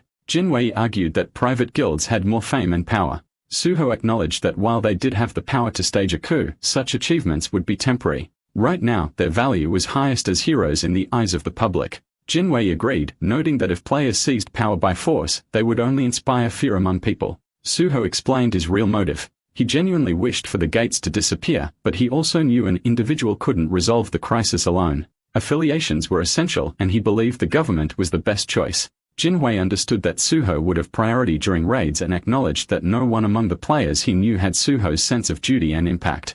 Suho appreciated the compliment. Curious, Jinwei asked if Suho was applying for public recruitment. However, he was surprised that someone of Suho's caliber would settle for a level 9 field position. Suho clarified that he wasn't applying for level 9. When Jinwei guessed level 7, Suho corrected him again. He was applying for level 5. This revelation stunned Jinwei, who asked again if he was serious. Suho reminded him that he always meant what he said and figured Jinwei wanted to know the reason. Suho promised to explain but warned him not to publish it as an article and to keep his eyes on the road. Jinhui agreed, clearly impressed with Suho's plan. Suho emphasized that this idea should remain off the record for now. He intended to release an official statement through Jinhui, knowing it would naturally become a hot topic. He offered Jinhui exclusive coverage to help boost his position in the company. Realizing Suho planned to use him strategically, Jinhui welcomed it. He then asked if Suho was heading home. With Suho's personal information likely leaked, there were probably people waiting outside his house. Suho replied that he could use the same escape method he'd used earlier at the tower. Jinhui suggested he stay at his place instead. Surprised, Suho asked if he meant staying at a reporter's house. Jinhui explained that he lived alone in a large, well-decorated house with high security, and the guest room was prepared. When Suho asked for the location, Jinhui said he lived in Kaiza Kyongdam. This shocked Suho as it was a premium residential complex where homes were worth hundreds of billions. Once they arrived at the house, Suho was taken aback by its luxury. Jinhui welcomed him warmly and encouraged him to feel at home. Suho couldn't help but think that this was the pinnacle of being born with a golden spoon. Jinhui showed him the convenience function pad on the table. Through the community app, Suho could handle dining, shopping, and even access an emergency healer. Jinhui noted that Suho looked much cleaner now than when he had entered the car. Suho explained that it was because he was a healer. When Jinhui asked again, Suho insisted he really was a healer and seemed annoyed by the repeated questions. Jinhui apologized, admitting that despite reading about it, he still found it hard to believe. Couldn't understand how a healer had conquered the Tower of Challenge alone, as healers usually joined a guild to level up. Grabbing his bag, Jinhui mentioned that he had to return to the office for work and reminded Suho of the house password. Suho assured him not to worry and wished him a safe trip. After Jinhui left, Suho opened his system window and checked his status. He decided it was time to distribute the stat points he earned from conquering the tower. He balanced his stamina with other stats and invested the rest into sensitivity. At this level, it wasn't just an elite path. It was the path of a successor. He was impressed with his own stats. With the stat distribution complete, Suho began a new task. He had been a master at spotting surveillance cameras in the past, and now with enhanced sensitivity, he could detect almost anything. Though he trusted Jinhui, the likelihood of a conglomerate son planting anything suspicious was low. Suho preferred to be cautious, better safe than sorry. Suho sat on the sofa glancing around the spacious house, quietly amazed by the luxury. The place felt far larger than any subspace house he'd seen before. Even locating the hidden camera seemed tougher than slaying a dragon. Still, with no surveillance devices in sight, he allowed himself to relax. Yet his phone kept buzzing non-stop, pulling his attention back. As he checked the screen, Suho realized his personal information had been leaked. Someone had exposed his number, and messages wouldn't stop coming in. Accepting the situation, he decided to get a new phone and number. He recalled the community app Jinhui had mentioned and considered giving it a try. Later, while checking his phone again, he found the app surprisingly effective. He chose to retire the old device and started using the new one for personal matters. Even though the messages kept pouring in, he planned to change the number soon. Lying back on his bed, Suho checked the time. It was a little past 5. He decided to take a short break before heading out. Meanwhile, in Seochogune Gakdong, inside a quiet building, a mysterious gate appeared. Several masked individuals stepped through it. They scanned the area cautiously, ensuring no one was around. Then opening the bags they carried, they began setting bombs throughout the space with practiced precision. As they continued their setup, Suho suddenly appeared, calmly stating that bombing buildings wasn't a good idea. Startled, the masked group froze. Confused, they wondered why anyone was present since the building was supposed to be empty for the day. Suho admitted it was unusual, but explained he had anticipated their actions and showed up intentionally. He suggested they talk. Panic spread through the group. One member shouted in alarm and urged the others to escape. As they rushed back toward the gate, one girl in the group stumbled and collapsed. Concerned, the others paused and questioned if she had fallen by herself. One member attempted to help her up but couldn't move her. Another urged him to hurry and carry her in, but his efforts failed. Unknown to them, Suho had used his shadowbind skill, chaining her legs to the ground with dark energy. Struggling, the man informed the team that something strange was happening. She wouldn't move. He had no idea what Suho had done. The girl, however, calmly muttered a single word: abandon. The man resisted the idea, refusing to leave her behind, but the girl insisted, signaling to kill Suho. Hearing her command, the team exchanged looks, then charged at Suho together. Just as they launched their attack, something invisible overwhelmed them. All three collapsed to the floor, struck down by Suho's powerful intimidation skill. With them subdued, Suho questioned if they were members of Banshee. The narration shifted to explain that Banshee was a notorious terrorist organization responsible for multiple bombings and chaos. Though they had eventually been caught, the damage done by just 4 members had been immense. Surprised by the recognition, the group demanded to know how Suho knew their organization's name. Suho responded calmly and stepped closer to one of the masked men. Removing the man's cap, Suho identified him as Guakduho, the team's muscle who did day labor jobs and heavy lifting. Then pointing to another, he named Seo Kiawan, the bombmaker responsible for past terror attacks, who worked as a middle school science teacher. Next was Kim Hyan Minute, the team's transporter with a movement skill, working by day as a delivery driver. Finally, Soho turned to Gu Yeonhwa, a student at Korea Women's University and the true mastermind behind Banshee. She possessed an EMP ability capable of disabling electronics and magical tools. Shocked, Yeonhwa asked how Soho knew everything. Smiling, he told her that anything could be discovered if one tried hard enough. He reminded her that she already knew who he was. Still hesitant, Yeonhwa demanded to know his identity. Suho praised her quick thinking and told her to inform the rest that he wasn't some random stranger. She questioned why she should trust him. Suho then revealed even more. He knew how to handle people like her. Including today's event, there had been 3 bomb attacks so far. Though there were no civilian casualties, property damage had occurred, and that still counted as a crime. Her EMP ability had wiped out all surveillance footage, leaving the police clueless. But Suho had uncovered everything, their attack methods, how they raised evidence, and even where they lived and who surrounded them. Stunned by his knowledge, Yeonhwa called out to stop him. Suho stepped closer and calmly acknowledged that she was finally ready to talk. Suho calmly assured Yeonhwa that he wasn't from the government and had no intention of capturing or harming her. But Yeonhwa remained skeptical, questioning how they were supposed to believe him. Suho, slightly frustrated, reminded her that he thought she was willing to talk. He warned that if she wasn't ready to cooperate, he might as well hand her over to the police, leaving the choice up to her. Hearing this, Yeonhwa finally relented and asked what he wanted. Suho replied that it would have been better if she had agreed earlier. He mentioned that the current location wasn't ideal for talking and suggested they move elsewhere. He asked her to retrieve the bombs she had planted and proposed talking at their hideout. Yeonhwa was surprised and wondered how much he actually knew.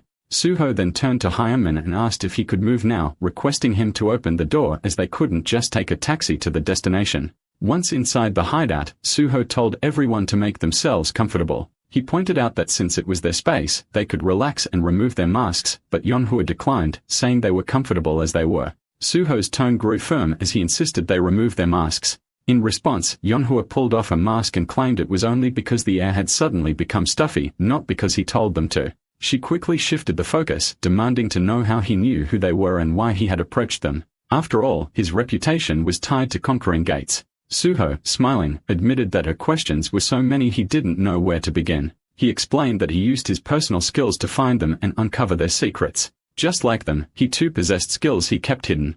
Yeonhwa, now more focused, asked what he really wanted. Suho extended an offer. He wanted them to work with him. He mentioned a recent interview with a PBS reporter where he had shared his future plans. Yeonhwa assumed he meant joining the Hunter Association. Suho confirmed it, but Yeonhwa became agitated, accusing him of planning to hand them over for special recruitment. Suho denied it firmly, asking her to hear him out. He explained that he would take the level 5 exam and after transitioning through 1 or 2 positions, his aim was to join the Special Forces unit. When Yeonhwa reacted with surprise, Suho told her not to make that face. He knew they all held a grudge against the Special Forces and that was why they had been targeting related locations with terrorist activities. He revealed that he shared similar reasons. As a gate orphan, he initially believed he was simply unlucky, but later realized it had all been part of a man-made disaster. He elaborated that once a gate is cleared, the area is declared a safe zone and land prices rise. The government, aware of the incoming gate shock, deliberately chose not to stop it. Several development projects had been tied to that land, and Suho knew who was behind it. His goal was to become the head of the Special Forces unit and ensure those responsible paid for their actions. He explained that the Special Forces unit held the most authority within the Hunter Association. It also influenced other government departments and had the power to investigate and prosecute hunters. Suho offered to help them exact their revenge, but in a precise and strategic way. He came to them because he needed people who could work discreetly as his hands and feet. Still skeptical, Yeonhwa pointed out there was no guarantee he would pass the level 5 exam. Suho told her to decide after watching him succeed. However, he warned that if they committed any more terrorist acts, he would personally hand them over to the Special Forces unit. With that, he ended his proposal. In his thoughts, Suho knew they must be shocked. Banshee had always operated under deep secrecy. In his previous life, it had been a tough task to even capture them. But during their interrogation, he discovered they were people like him. Their misguided vengeance had turned them into a feared terror group. If someone had guided them earlier, things might have been different. So this time, before they strayed too far, Suho intended to correct their path no matter how long it took. He was confident Yeonhwa would accept his offer. It was tempting, and his skills were reliable. Now he just had to wait. He left them with a final remark, telling them to take their time and make a wise decision. The scene then shifted to the South Korea Hunter Association where the vice president confronted team leader Jung. He scolded him for failing a simple task and reminded him that even the president had cleared his schedule to meet a certain individual. Though he let it slide for now, he warned Jung of the consequences if he failed again. Jung apologized and acknowledged the warning. The vice president dismissed him, urging him to get back to work. Outside, Jung sighed, reflecting on the long hours he spent being reprimanded. He considered quitting everything and joining a civilian guild, but then reminded himself why he had joined the Hunter Association in the place. He had endured so much already, and enduring one more moment wasn't impossible. He urged himself to stay strong. Just then, Chief P appeared and placed a hand on Jung's shoulder, recognizing him as team leader Jung. Jung, already irritated, questioned why he had to run into this person now of all times. Trying to keep his composure, Jung asked what Chief Pi was doing there. Chief Pi responded playfully, saying he had heard his cherished team leader Jung was getting an earful. Chief Pi acknowledged Jung's patience in enduring the old man's constant nagging, but Jung immediately blamed himself for the situation. As they walked together, Chief P shifted the topic, mentioning the rumors about Suho causing some trouble. Jung clarified that Suho wasn't exactly causing trouble, though word had indeed spread. Chief P noted that only a few people were aware of it and offered his help. When Jung asked what he meant, P suggested a simple tactic. Just accuse Suho with a charge and bring him in for questioning. The misunderstanding could be cleared up later. According to him, it was all about bringing one person over. He continued explaining that if they called Suho in, the president could release another friend currently summoned for questioning. It would make everything appear organized and smooth.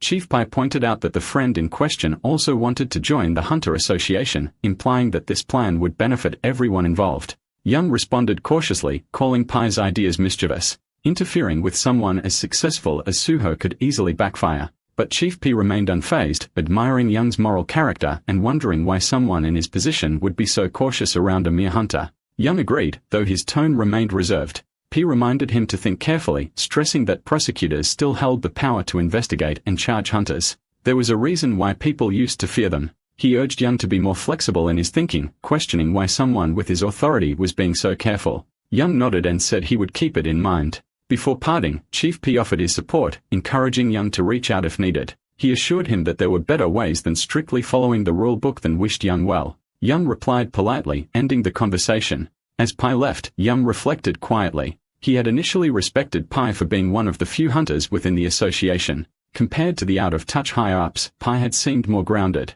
But now Jung wasn't so sure. The more someone knew, the more dangerous they became, and Pai knew too much. Feeling unsettled, Jung decided it was best to take a break. Outside, Jung found a quiet spot and sat down, lost in thought. He remembered Suho from earlier. Suho had shown genuine support for the Hunter Association, but that had suddenly changed. It wasn't surprising, though. Major guilds offered massive benefits that were hard to resist. Still, Jung wondered what Suho was truly thinking. Meanwhile, Suho stepped out of a taxi and activated the ring on his hand known as Mumu. He recalled how impulsive it had been to activate the one, but after conquering the Tower of Challenge, he had mastered using it. Now it was time to move. Suho made his way into the Seoul Central Blood Center building thinking the target location should be nearby. He activated his magic detection skill, scanning the area. He found it, a faint but distinct trail of magic power. Gates naturally emitted large amounts of magical energy, so even if hidden, some of it would always leak out. And here, only one gate was doing so.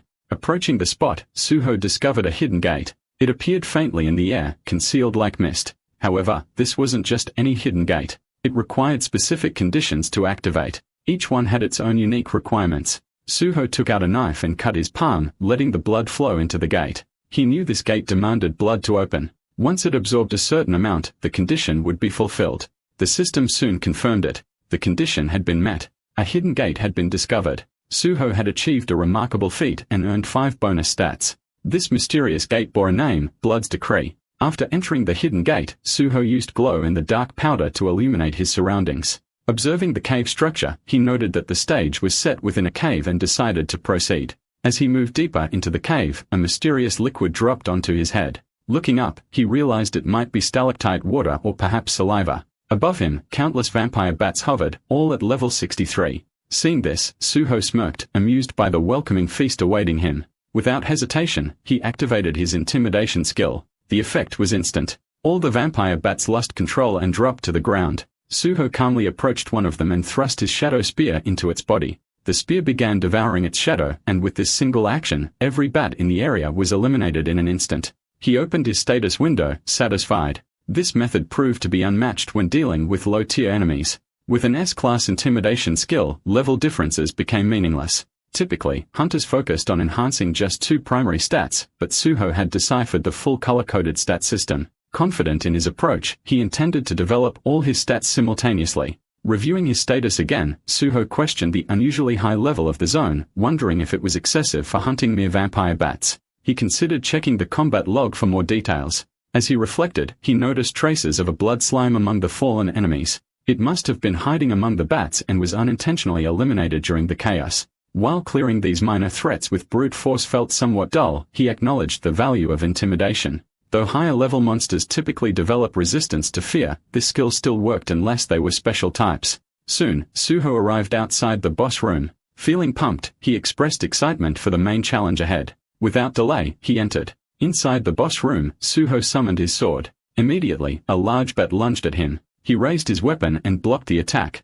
Recognizing the enemy, he identified it as the Great King Vampire Bat and responded with a swift slash. Suddenly, a golem appeared from behind and launched a surprise attack. Suho dodged by leaping to the side. Evaluating the situation, he concluded that neither of these creatures were true bosses, yet they weren't regular monsters either. These were mini-bosses. With no time to waste, Suho engaged them. He attacked the golem with his sword, but the bat retaliated from behind. Reacting quickly, Suho spun around and delivered a clean slash at the bat. In that moment, the golem tried to punch him, but Suho slid back to avoid the blow. Then gripping his sword tightly, he slammed it into the ground. A powerful shockwave burst out from the blade and surged forward, striking both the golem and the bat simultaneously. The impact caused a loud explosion. Thinking the fight was over, Suho expressed satisfaction, confident he had finished them. But as the dust began to clear, he saw both the bat and the golem still standing, very much alive. Suho began clashing fiercely with the bat and the golem. As the battle intensified, he realized that normal physical attacks were ineffective against such high-level foes.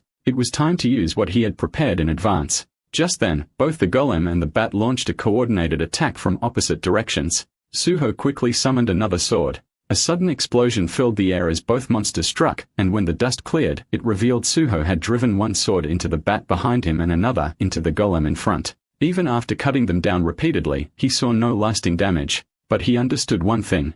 Even powerful creatures had weaknesses. Their weakness was pure silver infused with holy power. At that moment, the system confirmed that holy power was now bestowed upon the pure silver sword. Instantly, the sword embedded in the bat began to glow, and a powerful thunder strike struck the bat from above. In a single moment, its throat was sliced open. Suho stood over the fallen bat, placing his foot atop its head. Judging by how the creature exploded like an insect struck by a swatter, it was clear that holy power was incredibly effective. He wondered if the golem would fall just as dramatically. Before he could finish that thought, the golem charged forward with a punch. Suho countered swiftly, slashing the creature into pieces with his wholly enhanced sword.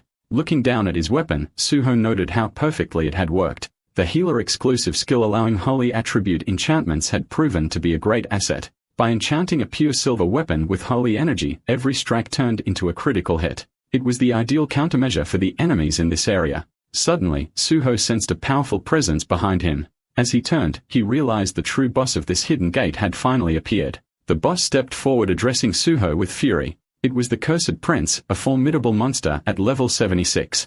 He accused Suho of invading the domain and killing his subordinates, demanding that Suho kneel and confess his sins. But Suho had come to capture him, not to surrender. Enraged by Suho's confidence, the prince unleashed his power, declaring him unbearably arrogant. Suho blocked the strike with his sword and unfazed, questioned if the prince had finished his grand entrance. In response, the prince charged another attack, slamming it into the ground. Blood veils erupted, spreading across the battlefield and completely obscuring the surroundings. The dense energy made it impossible to locate the prince's position. Suho braced himself, aware the prince could strike from any direction. He glanced behind, suspecting movement. The prince attacked from that exact spot, but Suho reacted quickly and blocked the strike. The prince was shocked to see his move intercepted. Suho relied on his sharp sensing abilities, immediately retaliating with a slash, believing he had landed a solid hit. However, the prince remained unfazed. He mocked Suho's efforts, revealing that such an attack wouldn't harm him. In that moment, Suho was taken aback as the system issued an alert. The cursed prince had activated a powerful skill, Blood Scream. Suho plunged his sword into the ground, activating the healing spirit. The aura it released felt deeply unpleasant, enough for the prince to react with visible discomfort. The wounds that had once covered Suho's body had mysteriously vanished. Smiling, Suho calmly revealed that despite appearances, he was actually a healer. The prince glanced down, stunned to find a wound on his abdomen that hadn't been there moments ago.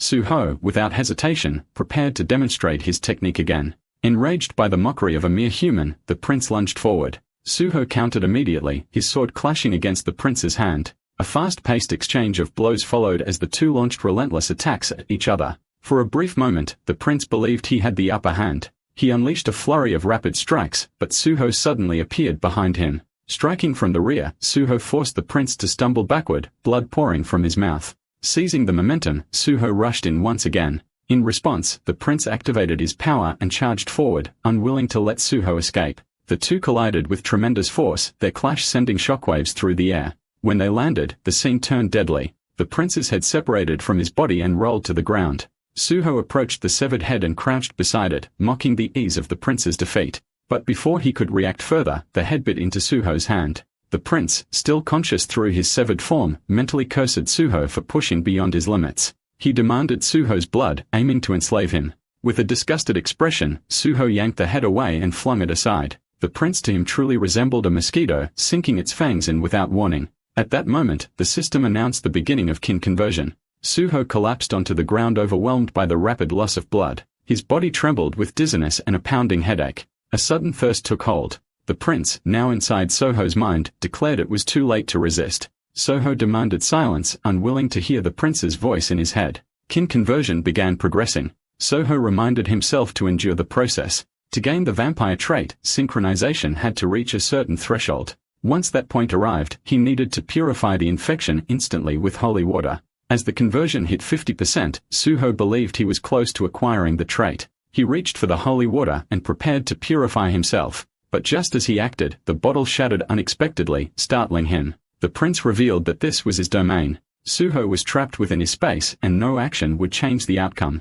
Suho realized the prince had been far more cautious than anticipated. The corridor that had once been destroyed had been restored, and even the prince's severed body had vanished. It felt like preparations were being made for the next phase. Still defiant, Suho decided to attempt another approach. The system warned that Suho's blood had started to become corrupted. The prince, gloating, claimed there was no escape, but Suho revealed he still had a hidden card to play. In response, the system notified him that all conditions to unlock the power of dragon blood had been fulfilled. He had reached level 50 and survived a mentally and physically life-threatening situation. As a result, dragon armor was now available. With a confident smile, Suho acknowledged that he had activated it just in time.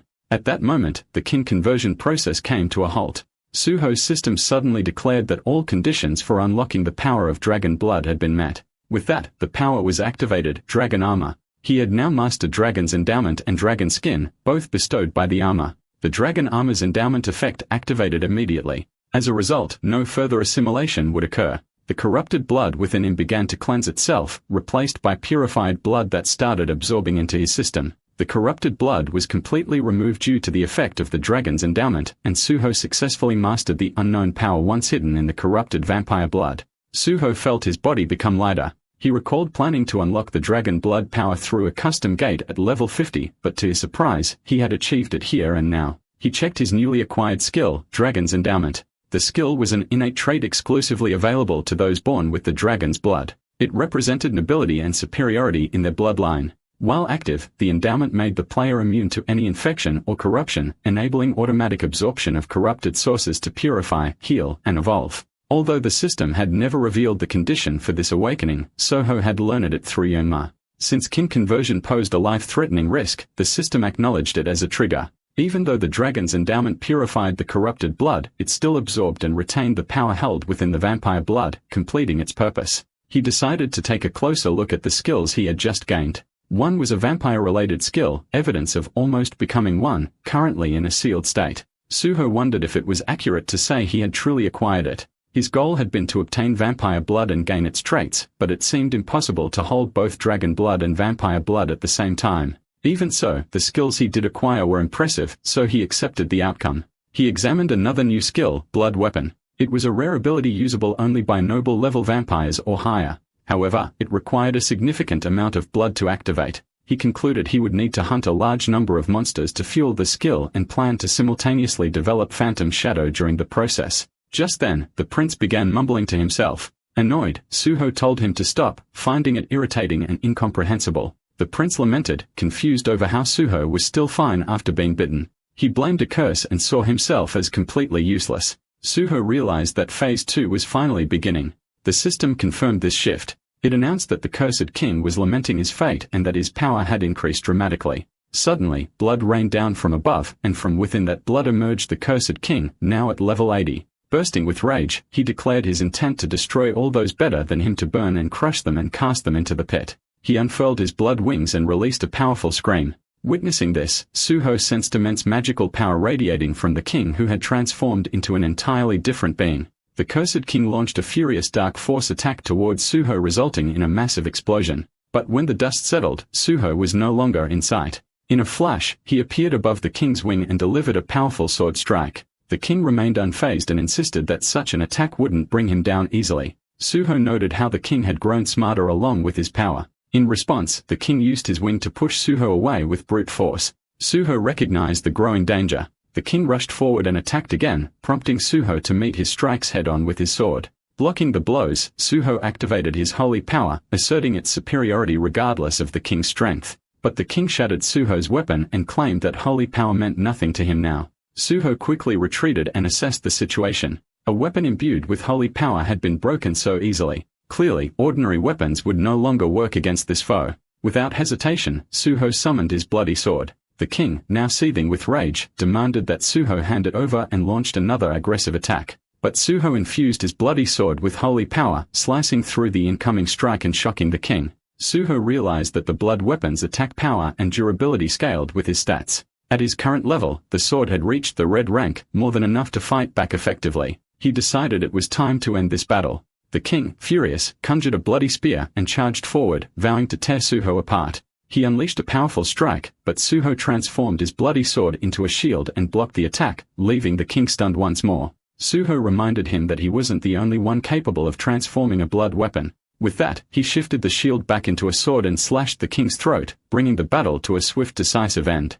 Suho stared at the severed head of the cursed king lying on the ground. The king smirked, still radiating arrogance, confident that no matter how many times someone tried to cut off his head, it wouldn't matter. Without hesitation, Suho kicked the head away, launching it far from him. Then he summoned his shadow spear and slammed it into the ground. Chains burst as Shadowbind activated, instantly wrapping around the king's head and locking it in place. Suho knew he had to act quickly before the king caused more problems. As the bindings tightened, he reminded himself there was still a lot left to do. The system confirmed that vampire blood had been activated and the absorbed blood was now stored within the blood jade. The king struggled, screaming for Suho to remove his hands immediately. Suho examined the blood jade closely. This was his time seeing it, and it was clear how much blood had already been collected. According to the blood monarch, the blood jade could only be seen by its owner. The blood monarch himself had once been a regular employee, a healer working at the Central Blood Institute, but everything changed when he was trapped inside the hidden gate known as Blood's Decree. He reached the boss room but failed to defeat the cursed king and was bitten, transforming into a vampire. Ordinarily, that transformation would have meant death. Once bitten and turned, the system would classify the victim as a monster, shutting the gate permanently, but the blood monarch didn't surrender to his fate. Using his healing abilities, he managed to neutralize the kin conversion. At that moment, new and unique vampire skills awakened within him, completely restructuring his stats. Reborn with power, he defeated the cursed king and conquered the gate. From then on, he was known as the Blood Monarch, a feared global villain. Eventually, Suho captured him and turned him into a source of critical information, details about kin conversion, blood weapons, and vampire blood. But even now, the cursed king vowed revenge, furious over the humiliation. Suho welcomed the challenge, daring him to try. At that moment, the system responded. The phantom shadow resonated with the cursed king's shadow, absorbing it completely. The cursed king's shadow vanished as it was fully taken in by the phantom shadow. Standing tall, Suho acknowledged that with this, the Blood's Decree gate had finally been cleared. The system confirmed the hidden gate had been conquered and named Suho as the MVP. Before him, an exit gate formed. As Suho prepared to leave, he reflected on what had just occurred. Once again, he was reminded of the incredible power held by dragons. No matter how intense kin conversion seemed, it was nothing in comparison to the strength granted by dragon's blood. Still, it was disappointing that the vampire managed to slip away. The system then announced a special reward. After analyzing Suho's talents, it decided to grant him a skill perfectly suited for him. Suho received a unique skill along with 10 bonus stats for his great achievement. The new skill was called New Blood. Suho had never heard of it before. As he browsed through his system window, he realized how valuable this skill was. This was a total jackpot if he continued down this path. Not only that, he also obtained an S-rank skill from an original vampire. This was surprising. Even the vampire traits possessed by the Blood Monarch were only a plus rank. That monarch never had skills labeled royal or original, yet Suho's did. He concluded this must be due to the unique effects of the new blood skill. Initially, his plan was to monopolize powerful existing skills, but things had turned out even better than expected. He knew it was important to remain cautious. Just because things were going well now didn't mean they always would. With everything settled, Suho declared that he had obtained what he came for. It was time to go big at Nexus. The scene shifted to the Nexus headquarters. Inside the building, Director Kim made her way to the guild leader's office. Upon entering, she informed him that Hunter Suho planned to visit the next day to join the guild. The guild leader responded calmly, suggesting they prepare thoroughly. With someone as unpredictable as Soho, anything could happen. At night, Soho quietly entered Jinhua's room only to find him lying down, exhausted. Surprised, Soho noticed Jinhua had dozed off near a drink bottle left on the table. Seeing Suho, Jinhua immediately woke up and greeted him warmly, acknowledging Suho's achievement of conquering the Tower of Challenge earlier that day. Despite it being temporary, Jinhua reminded Suho that they were still roommates and partners. Lifting the drink bottle with a smile, Jinhu shared that he had been waiting to celebrate Suho's success. He returned from work to find the room empty and had fallen asleep while waiting. Suho, understanding the fatigue Jinhu must be experiencing from handling everything alone, told him that this sort of thing would become common in the future. Jinhui appreciated Suho's confidence, but also found it a little irritating, prompting Suho to laugh and tell him to wait and see. Suho then took a seat at the dinner table and suggested they have a drink together. Jinhui agreed happily. As they ate, Jinhui mentioned trying out the community app and was impressed by how complete it was, complimenting Soho's living space. Soho responded by saying he already knew Jinhua was doing well just by reading his blogs, even assuming he must be very wealthy.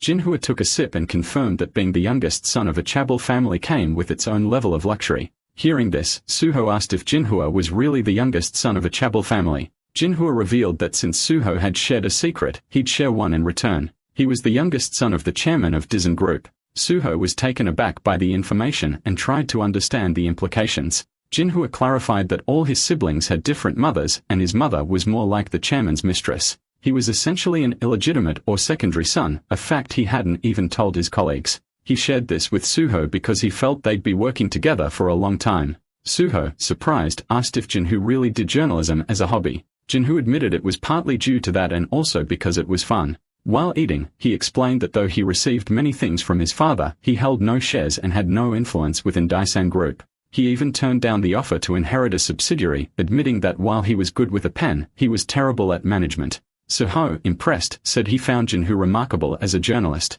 Jinhu chuckled and returned the compliment, stating he had never met a hunter like Soho and proposed a toast. They both stood up, clinked their glasses and celebrated. The next morning, Soho woke up to find Jinhua already awake and greeting him. Soho asked if he was heading to work despite it being the weekend. While preparing coffee, Jinhua said yes. There was still a lot to do. Suho regretted drinking too much the previous night, but Jinhua reassured him that it was fun, so it didn't matter. Suho then asked for some water and Jinhua handed him a drink. As they sipped their coffee, Suho asked if Jinhu would now stop looking for other stories. Jinhu explained that he couldn't rely on Suho's stories forever. Suho appreciated that attitude, saying that's why he liked Jinhu. Jinhu jokingly called it a sudden confession, then asked about Suho's plans for the day. Soho replied that today was the important day he had mentioned earlier. Jinhua realized what he meant. It was the day to visit Nexus. Soho confirmed this, revealing that he had reached level 50 and even gained a new skill the previous night. Jinhua was shocked, recalling Suho was only at level 40 after exiting the Tower of Challenge. Reaching level 50 in just one day was unbelievable. Suho corrected him, stating he was actually at level 51 now. Jinhua, more curious than ever, remarked how mysterious Suho seemed. Suho found the comment strange and asked why Jinhua was staring at him like that. Jinhua dismissed it, but insisted that Suho needed to dress well for a meeting with a major guild like Nexus. He began pushing Suho toward changing clothes, which left Suho confused. Suho argued he could just go casually, but Jinhui firmly disagreed. He offered to lend clothes and a watch, insisting Suho had to look sharp. He even told Suho to choose a car from the garage, pointing out that it was better than using public transport since many eyes would be watching. The scene transitioned smoothly as Suho arrived at Nexus headquarters in a luxurious car. The entire company staff had gathered outside to welcome him. Seeing Suho step out of such a branded vehicle, they were visibly impressed. Suho, confident, thought to himself that his dramatic entrance and perfect parking had surely made a strong impression. A man stepped forward and introduced himself as Bae Dong-hyuk, the leader of Nexus, handing Suho his business card. Suho responded by introducing himself as An Suho. The leader of Nexus acknowledged Suho's rapid growth over the past few days, admitting he was concerned Suho might back out. He remembered Suho originally saying his dream was to become a public servant. Suho confirmed that this was still his goal, causing surprise among everyone present. The Nexus leader questioned why Suho wanted to join a private guild despite having such ambitions. Suho explained that joining a guild would make it easier to enter the Hunter Association. He planned to take the 5th grade exam that year. When asked if he was aiming for extra points by joining a large guild, Suho said that was partly true. However, his main strategy was psychological warfare. He explained that showing interest only in the Hunter Association would make them think they had already secured him. By joining Nexus, he could prevent that and use the guild as leverage. In return, Nexus could benefit from his abilities. He assured them he planned to give his best as a guild member, making it a win-win situation. After listening to Suho's detailed explanation, the Nexus leader acknowledged his point but raised a concern. Earlier, Suho had proposed a bold deal that seemed too daring at the time, especially since Nexus had been underperforming. Now with all the major guilds likely desperate to recruit Suho, he wondered why Suho continued reaching out only to them. Though he acknowledged Suho's talent, he still couldn't grasp Suho's true intentions. If Suho had chosen them simply because they seemed easy to deal with, then no matter how skilled he was, Nexus would have to decline. After hearing the words of the Nexus leader, Suho fell silent for a moment. Then with composed resolve, he explained that he had personal reasons.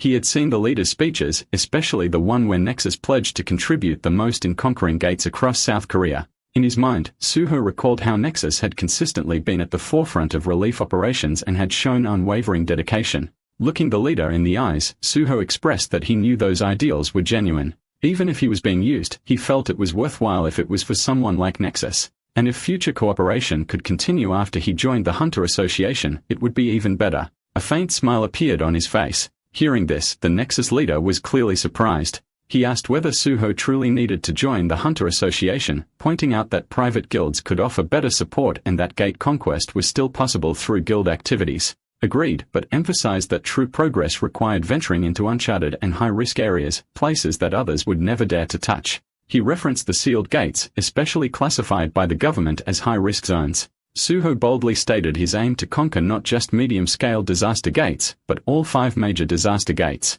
Until his entry into the Hunter Association, every gate he conquered would create waves in the industry. With that momentum, he vowed to make Nexus the #1 guild. The guild leader then questioned whether Suho planned to do all this while still with Nexus. Suho affirmed it, promising to give his all during his time there. Besides gate conquest, he also intended to help with recruiting and training new guild members. At that moment, Director Kim jumped in, surprised to hear about training. She asked if Suho had anyone specific in mind from his previous visit.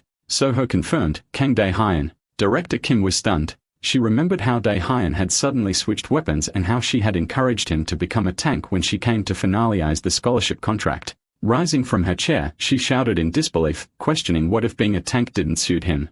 Calmly, Suho explained that his suggestion came after a thorough analysis and Dae-hyun ended up passing with excellent results. Director Kim sighed with regret and admitted he was right. Suho chuckled, proud of the outcome. Director Kim continued, admitting that based on all prior data and statistics, they had not expected Dae-hyun to pass this year. But thanks to Suho, he achieved the highest ranking. Suho, filled with pride, said it wasn't difficult at all. Watching this unfold, Director Kim silently fumed at how annoying it was. Just then, another person in the room spoke up. He acknowledged that Suho's proposals were excellent and foolish to reject, but he had a question. Suho encouraged him to go ahead. The man pointed out that Soho had mentioned targeting the sealed gates, but these were under strict government control. Even large guilds struggled to get permits as the government prioritized safety over profits. He asked how Suho planned to secure entry. Suho sensed the doubt and noted that the man found it hard to trust him. The man quickly clarified that wasn't the case.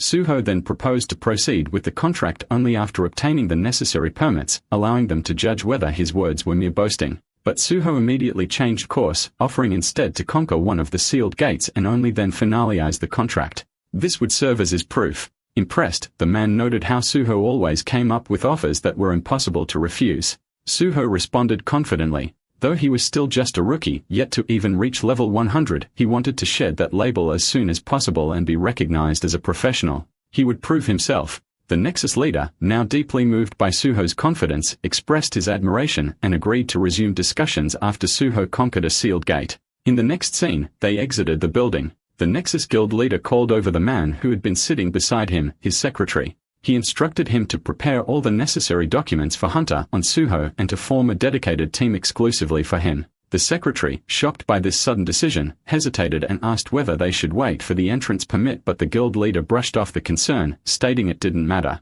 He wanted to show their sincerity and had full confidence that Suho would keep his word. The secretary, clearly nervous, asked if this decision was based on a mere hunch. With a calm smile, the guild leader replied that it wasn't a hunch. It was certainty. He reminded the secretary that he too had seen it. Suho's eyes had been full of conviction with not a hint of hesitation. The secretary admitted he had felt the same. Meanwhile, in a different location, the team leader appeared stressed, overwhelmed by his thoughts. He regretted bringing Suho there, knowing Suho had clearly said he wouldn't come. He considered proposing an award for clearing the Tower of Challenge, but knew it would be rejected. The higher-ups didn't want a photo of Suho receiving an award. They wanted one where they appeared friendly with him, but the team leader firmly refused to resort to violence. Frustrated, he leaned his head on the table trying to figure out how to bring Suho back. It was giving him a real headache. At that moment, his phone rang. Seeing an unknown number, he wondered who it could be. He answered the call, introducing himself as Jung Chulman, team leader of Gate Management Division 1. As he heard the voice on the other end, surprise flashed across his face. It was Suho. Stunned, the team leader struggled to process what he had just heard. At a quiet restaurant, Suho met with his team leader. He looked around the familiar place and recalled his part-time days nearby, praising it as the best spot for boiled beef set meals. The team leader was surprised Suho knew this place. Suho, a bit embarrassed, explained that he used to come here often during his part-time job days. The team leader then mentioned his surprise when Suho asked to meet and questioned him about his new phone number. Suho clarified that he changed it because of the overwhelming calls and gave the new one for future contact. Hearing this, the team leader acknowledged how hectic things must be for Suho and expressed gratitude, admitting he thought Suho would completely cut off communication. But Suho calmly dismissed that idea, even jokingly asking if anything troubling had come up, like rumors about the association pressuring the team leader to bring him in. Hearing this, the team leader appeared shocked and asked how Suho found out. Suho explained how, after clearing the tower, he became curious about the unusual urgency from the association. Normally, they only asked for documents, not personal appearances. So he looked into it himself and discovered that high-ups often summoned hunters just to take photos. The team leader hesitated, trying to respond, but Suho interrupted kindly, saying honesty would have been enough. There was no need to hide something so simple. The team leader apologized, but Suho made it clear he didn't want an apology. He had already come knowing everything. In fact, he felt grateful. In situations like these, people often faced baseless suspicions or were dragged away without notice. But his team leader had handled things reasonably and respectfully. The team leader tried to downplay it, saying it was just for a staged photo. Suho then mentioned that he was planning to visit the association soon, which surprised the team leader. While enjoying his meal with a smile, Suho said he had reasons to be thankful and believed building good relations with high-ranking officials might be beneficial. When Suho asked how to arrange the schedule, the nervous team leader thanked him and suggested they talk after eating, promising to set it up right away. As he stood to take action, Suho smiled and teased him for being so efficient. With that, the scene transitioned. At the Hunter Association building, a photo was shown featuring Suho standing between two men. One of them was identified as Jang Kyung-hwan, the president of the Korea Hunter Association. He expressed his honor in taking a picture with Suho and thanked him for making time despite his busy schedule and rising fame. The other man in the photo was Park Kumin, vice president of the association. He complimented Suho's talent, remarking how rare it was to meet someone like him. Suho responded politely, but in his thoughts, he found their behavior distasteful. Even after all this time, nothing had changed. He still disliked them. President Jung asked if Suho's goal as a hunter was to join the Korea Hunter Association. Suho confirmed, repeating what he had said during his hunter exam interview, that he was a gate orphan and wished to end the gates and help humanity. President Jung praised his cooperative nature. Meanwhile, Suho's inner thoughts revealed his true intention. While he did want to contribute to humanity, he also wanted to stop President Jung from further ruining the organization. To him, Jung was nothing more than a political puppet, a former 5-term congressman who climbed to the top by exploiting the system. Suho silently vowed to remove him before his term ended. Vice President Park then chimed in, calling Suho admirable for not being swayed by material rewards and wanting to prevent more corrupt individuals from rising. Suho, recognizing him as Park Chulman, forced a smile. Park continued, saying Suho had grown strong and righteous and that his parents in heaven would be proud. Suho thanked him politely while masking his discomfort. Suho reflected again, realizing it was these two who orchestrated his involvement. Park, a flutterer whose goal was to gain the favor of the president, had helped push Suho into unnecessary challenges at the gate. Suho quietly resolved to make sure they wouldn't be able to repeat those actions. President Jung then asked Suho which department he wanted to work in if he joined the association. Suho stated he had researched various departments and preferred the gate department. President Jung understood the reasoning, saying the department had priority access to gates and often led raids. He acknowledged it as the most dangerous department but suitable for someone of Suho's caliber. Vice President Park agreed, emphasizing that someone with Suho's skills should indeed be placed in such a role. President Jung then turned to the team leader and asked him to show their sincerity towards Suho. Confused, the team leader asked what he meant by sincerity. Jung clarified, they should offer Suho 1 or 2 gates from the many the association owned. The team leader hesitated, explaining that all those gates were either sealed or hard difficulty. But Suho, with a confident smile, welcomed the challenge, stating that sealed or hard gates were even better for him. The team leader grew increasingly anxious, clearly unsettled by Suho's bold proposal. Suho, on the other hand, brimmed with excitement, declaring his desire to conquer hostile gates that threatened humanity. His intense enthusiasm brought a wide smile to President Jung's face, who applauded Suho's ambition and quickly agreed with the plan. But the team leader suddenly shouted in protest, prompting the president to calmly ask what the issue was. The question left the team leader speechless. President Jung reminded him that he had already decided to assign the gate to Suho. Hesitantly, the team leader tried to object. But before he could finish, President Jung locked eyes with him and firmly asked what the problem was. Unable to argue further, the team leader lowered his gaze and softly agreed to prepare the gate. President Jung, now even more pleased, turned to Suho and confirmed that he would be granted a gate. Suho responded with gratitude, his face lit with determination. Despite the room's celebratory tone, the team leader stood silently, disheartened. Suho, noticing his gloom, added that he would credit the president during the interview after the raid. Encouraged by this, President Jung promised full support in tackling the sealed gate issue and asked for the vice president's agreement. The vice president quickly backed the decision, stating that this was how the association operated. The team leader, still dismayed, reflected to himself with rising frustration. He couldn't believe that sealed gates were being handed out like toys. To him, this proved how little non-awakened officials understood their true danger. Sealed gates were lethal, high-difficulty zones that often resulted in massive casualties. That's why the government managed them directly. He was furious that they were sending a rookie to what essentially amounted to a hunter's graveyard as if just to get him killed. Though the anger burned inside him, he knew he was powerless to stop it. Suho caught the flash of emotion on the team leader's face and silently acknowledged his frustration. Suho understood the risks of a sealed gate as well. As he noticed the vice president whispering something into President Jung's ear, his thoughts turned darker. He realized that to the leaders of the association, unless it involved the budget, they didn't care how many hunters died. As long as the raid succeeded, the benefits to the association outweighed any sacrifices. President Jung then turned back to Suho, asking about his civil service exam plans. Suho answered that he intended to take the level 5 exam by the end of the year. Hearing this, President Jung remarked that the level 5 exam was quite difficult, but Suho explained that aiming higher would allow him to do more. He had also been considering joining a guild for experience. The vice president agreed, noting that prior experience was preferred. However, he pointed out that guilds typically had contract periods. Suho acknowledged this concern. He wanted to learn practical skills, but most contracts were binding. If he could find a place flexible enough to suit his goals, he intended to work there temporarily before taking the exam. President Jung responded supportively, saying that finding such a place would be ideal. Hearing this, Suho felt reassured. If the president himself supported it, even if he didn't join Nexus, it wouldn't reflect badly on him. This conversation also opened a chance to create a natural connection between Nexus and the association. Just then, a voice from outside announced the arrival of P. Song-yeol. The name surprised Suho, instantly grabbing his attention. President Jung called out to let him in, saying his timing was perfect. Confused, Song-yeol stepped into the room, joking about the president enjoying something delicious without him again.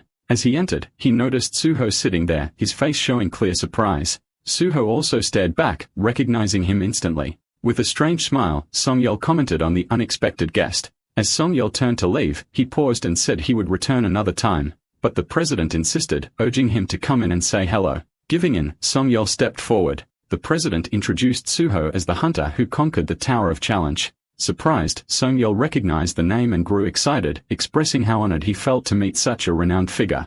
He introduced himself as P. Song-yeol from the Special Forces unit and extended his hand. Suho shook hands with him, introducing himself in return. With a cheerful tone, Song-yeol mentioned reading many articles about Suho and complimented his strong handshake. Suho responded modestly, appreciating the kind words. Song-yeol then invited Suho to take a seat. As Suho sat down, he quietly thought to himself that meeting Song-yeol wasn't something he had particularly wanted, yet the encounter had happened anyway. The vice president joined the conversation, addressing Chief Pai and highlighting that Suho was reportedly applying for the Level 5 civil service exam. Taken aback, Song-yeol noted the difficulty of the exam. Suho responded with a light smile, acknowledging the challenge but stating his intent to try nonetheless. The vice president further explained that if Suho received a sealed gate from the association, he planned to challenge it. Song-yeol looked visibly concerned, questioning whether Suho truly understood what a sealed gate was. Internally, Suho found Song-yeol's expression unsettling, but he calmly confirmed that he was well aware of the risks involved.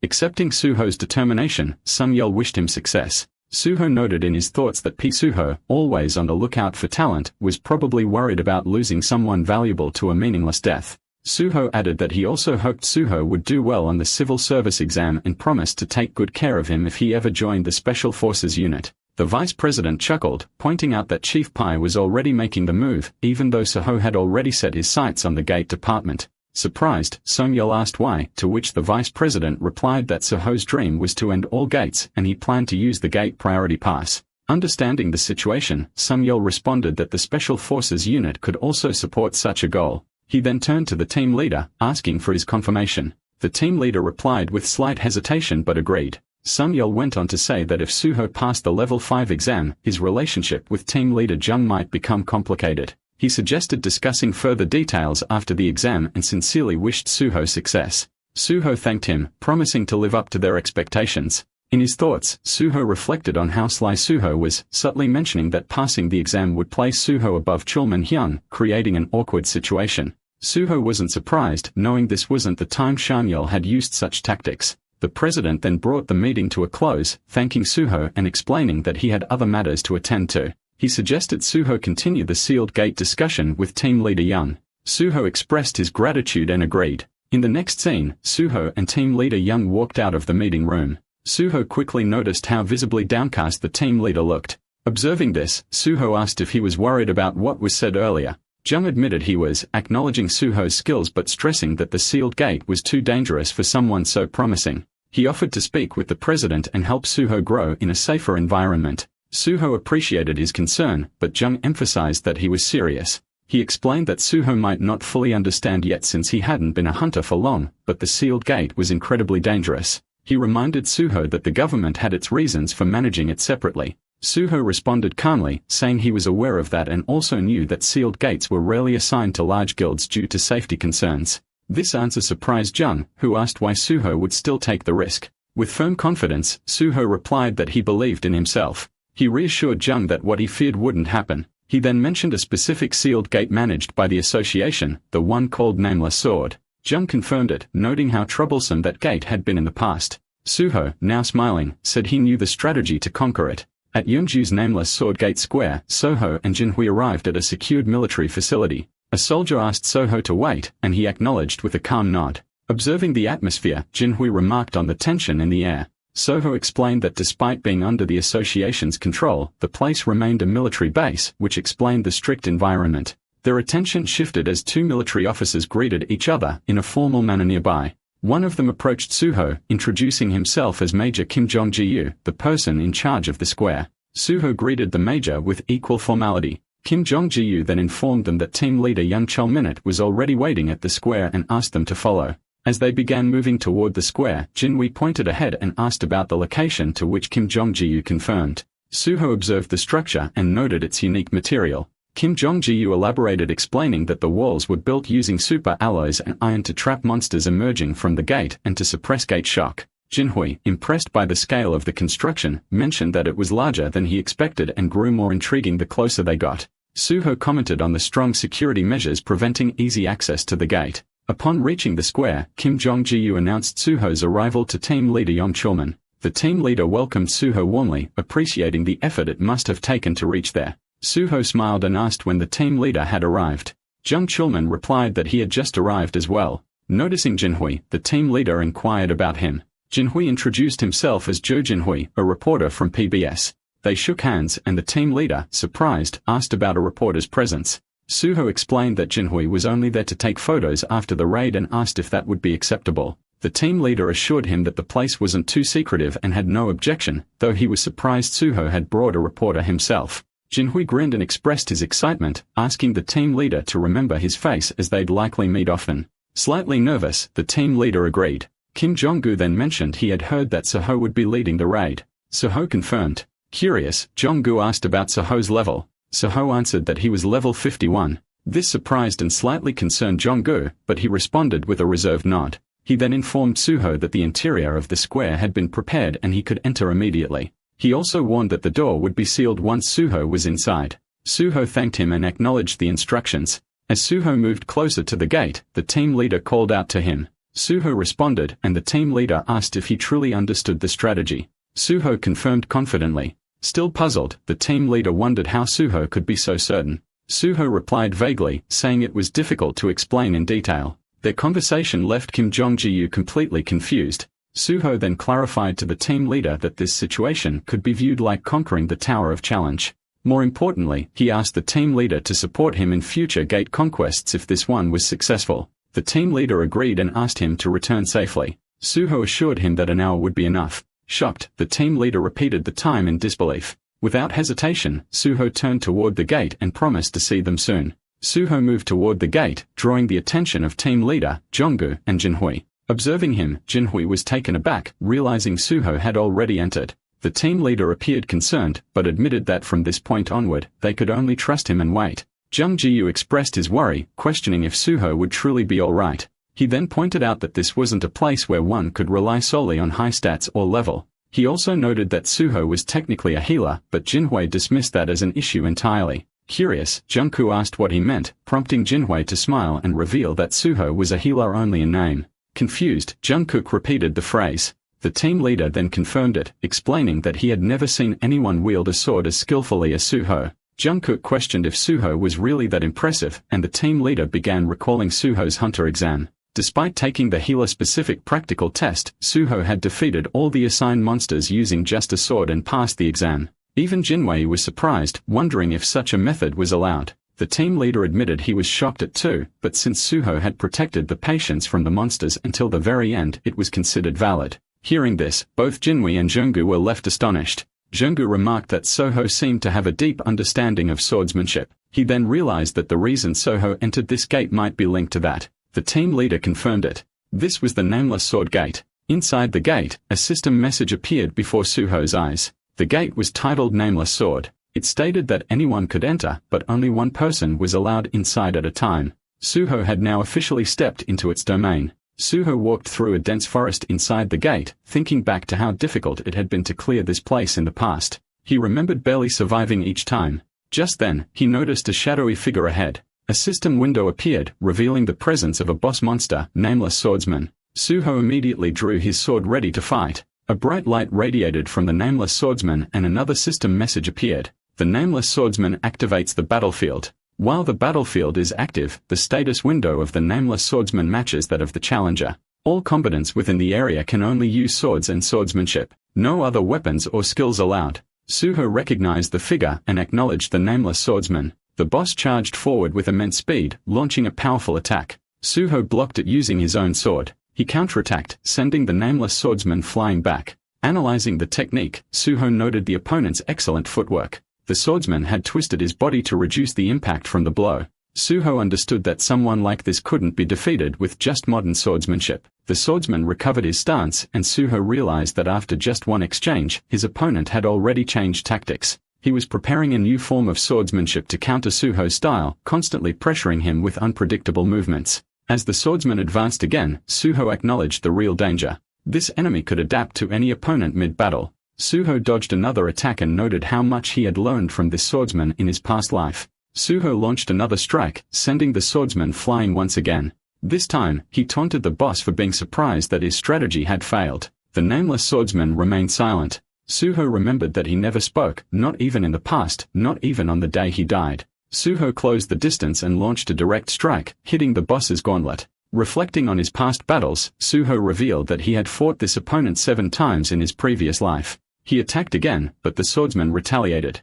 Suho dodged and struck the swordsman's leg, then followed up with a strong kick to the chest, sending him crashing to the ground. As he approached, Suho remembered how many people were curious about what lay inside the armor. He recalled his disappointment the time he looked inside. Despite the praise the Nameless Swordsman received, being called a sword king or a legendary warrior, Suho knew the truth. The figure was nothing more than the ghost of a sword demon. Slowly, the swordsman began to rise again. One of his legs, once hidden beneath the armor, was now visibly missing. Suho advanced again to attack, his sword clashing fiercely against the Nameless Swordsman's blade. The clash of steel echoed as the Nameless Swordsman launched a powerful strike, but Suho dodged swiftly. Seizing the moment, Suho struck at the swordsman's chest from below. For a brief instant, Suho pulled back then surged forward once more, confident in his technique. He declared that his swordsmanship, the Guardian Sword technique, was specifically designed to counter evasive maneuvers like these. Knowing his opponent's footwork meant defeat was impossible even if the enemy returned from the dead.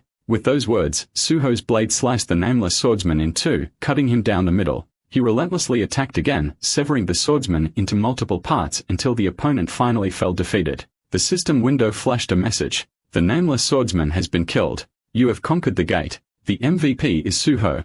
Suho quietly acknowledged the fallen swordsman, expressing gratitude for the brief encounter. He admitted that without this battle, his swordsmanship would not have improved so drastically. Thanks to the Nameless Swordsman, he earned the title of Sword God and rose to world-class status. He promised to remember the swordsman occasionally on Teacher's Day. Another system message appeared announcing additional experience points awarded for being the MVP. Suho leveled up with all stats increased, gaining 1 bonus stat. As a reward for conquering a hard gate, the system granted 5 more bonus stats. Looking at the Nameless Swordsman's sword, Suho noted it was a ghostly blade without blood or shadows, so he could not absorb its essence. Still, he picked it up thinking that the sword alone was enough to fulfill his purpose. He examined it carefully, then broke a piece off. At that moment, the system window displayed a new message. The Nameless Sword has been used. Activating the understanding of the sword, a glowing light began to flow towards Suho. The system updated with another message. The soul of the Nameless Sword infused into your swordsmanship. The information of the Guardian Sword has changed.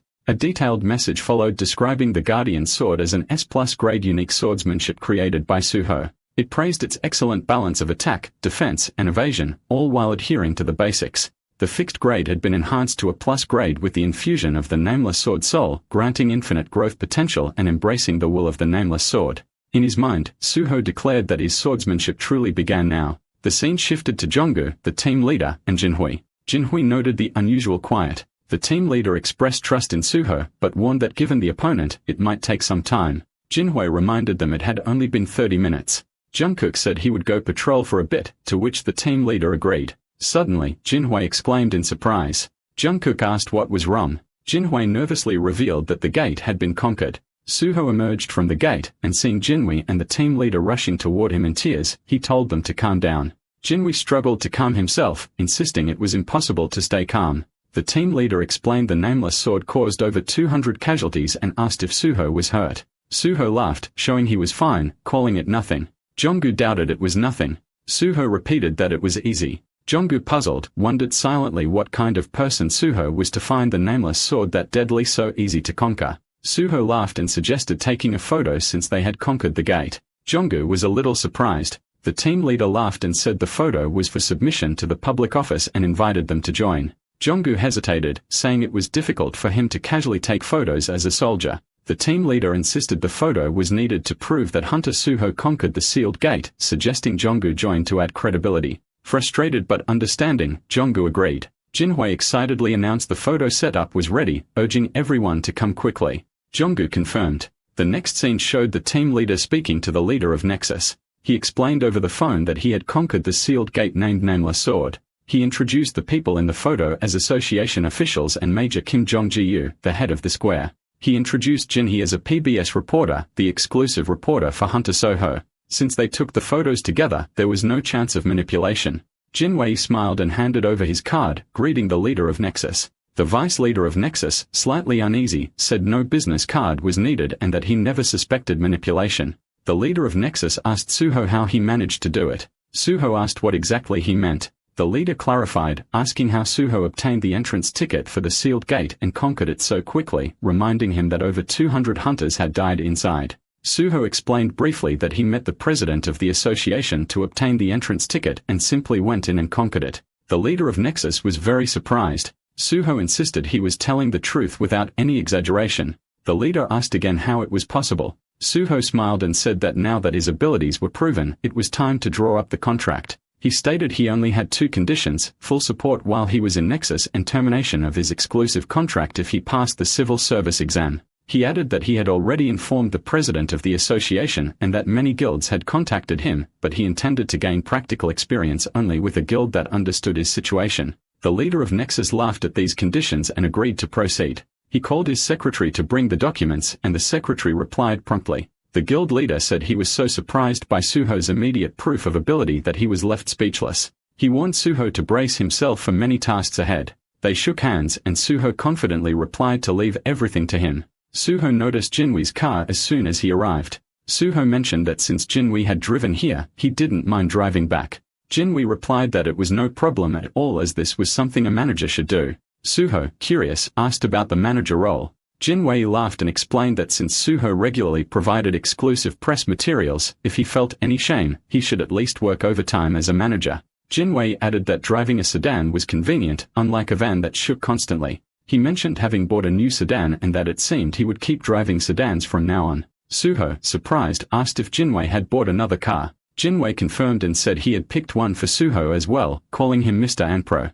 Suho expressed amazement and thought to himself that Jinwei was definitely born with a silver spoon. Suho then asked Jinwei if it was okay for him to have been absent from work all day. Jinwei laughed and explained that several exclusive articles had come up and he was going to take Suho to cover them, so there was no need to worry. Suho acknowledged this. Jinwei suggested starting their reporting from the sealed gate attack. He said that normally they would begin with Nexus membership and work upward, but since it was uncertain how long public interest would last, they should start with the most attention-grabbing story. Suho agreed and said to proceed in whatever way was most convenient. Jinwei then said there was something he wanted to ask Suho, how he had become so sure about the Nameless Sword strategy. Suho responded that there was a certain pattern in the Nameless Sword. Jinwei explained that he had heard the reputation of the Sword King, meaning the battle had to be fought purely with swordsmanship. Jinwei laughed and admitted that he had been confident because he believed his own swordsmanship was superior to the Sword King's. Suho reacted in shock. Suho explained that during the battle, he did feel experience played a role, but he also took great pride in his swordsmanship. Jinwei pointed out that the Sword King was a swordsman who had killed over 200 people, including ranker-level swordsmen. Suho replied that the Sword King's skill perfectly replicated the opponent's status window, meaning his physical state was equal to that of ranker-level swordsman. Jinwei noted that the Sword King's core attack method relied purely on swordsmanship rather than item effects or skills, so the key was how outstanding one's pure ability was. He asked Suho if he had a swordsmanship skill. Suho said he did, and it was S rank. It was a creation-type skill, so it wasn't listed among his usual abilities. Jinwei became visibly troubled and lowered his head. Suho, noticing this, asked what was wrong. Jinwei suddenly shouted in shock and surprise, asking since when Suho had obtained the S-rank swordsmanship. Suho felt slightly awkward and said it hadn't been that long ago. Jinwei noticed a flame surrounding Suho and commented on it. Suho then shifted the topic, saying that the news should be released periodically in order since people wouldn't stay excited forever without breaks. He told Jinwei to ask anytime if he was curious about anything, promising to tell him everything. Jinwei said Suho really had a talent for driving people crazy and mentioned that the day had come when he had to personally promote a person. He thanked Suho again for calling him and apologized for not believing him immediately. Suho laughed it off. Jinhui asked if Suho's schedule for the day was finished. Suho replied that he should rest for now. Jinhui said he would drop Suho home and told him to get plenty of rest. Suho thanked him. The scene shifted to Suho and Jinhui arriving at their apartment. Suho entered his room and thought about how much he liked the stat he had gained. Considering how much he had been running around, it was surprising he wasn't tired. He thought about checking his status window and saw that he had received a bonus of 7 stars. He realized he had 7 points left, which was enough for that. He wondered if he should try getting the so-called unified trait. Looking at the system window, Suho recited the condition silently in his mind. All stats except one had to be of the same rank. All stats of the same rank must have identical values. When a lower-ranked stat was upgraded to match the unified rank, at least one bonus stat point must be available. When all conditions were met, the system confirmed with a message. The message congratulated him, stating that all stat ranks had been upgraded to red rank. The unified trait was now granted by fulfilling specific conditions, and all remaining stat points would be used to unify the values of all colored stats. After seeing his status, Suho felt relaxed and thought that he finally got the trait. He admitted he hadn't even known it existed before, so he had never thought of trying it. Now that he had done it, it actually felt good. Suho lay down on his bed and thought that he would continue to manage his stats well. Just then, his phone rang. The caller was Yeonhwa. Suho answered, saying it had been a while and that she had called at the perfect time when he was in a good mood. Yeonhwa said he seemed to have a lot of free time. Suho denied it and told her to stop talking so formally. Yeonhwa mentioned she had seen the article. Suho was surprised the article was already out and admitted he hadn't checked the comments yet. Yeonhwa laughed and suggested meeting up, calling Suho sir.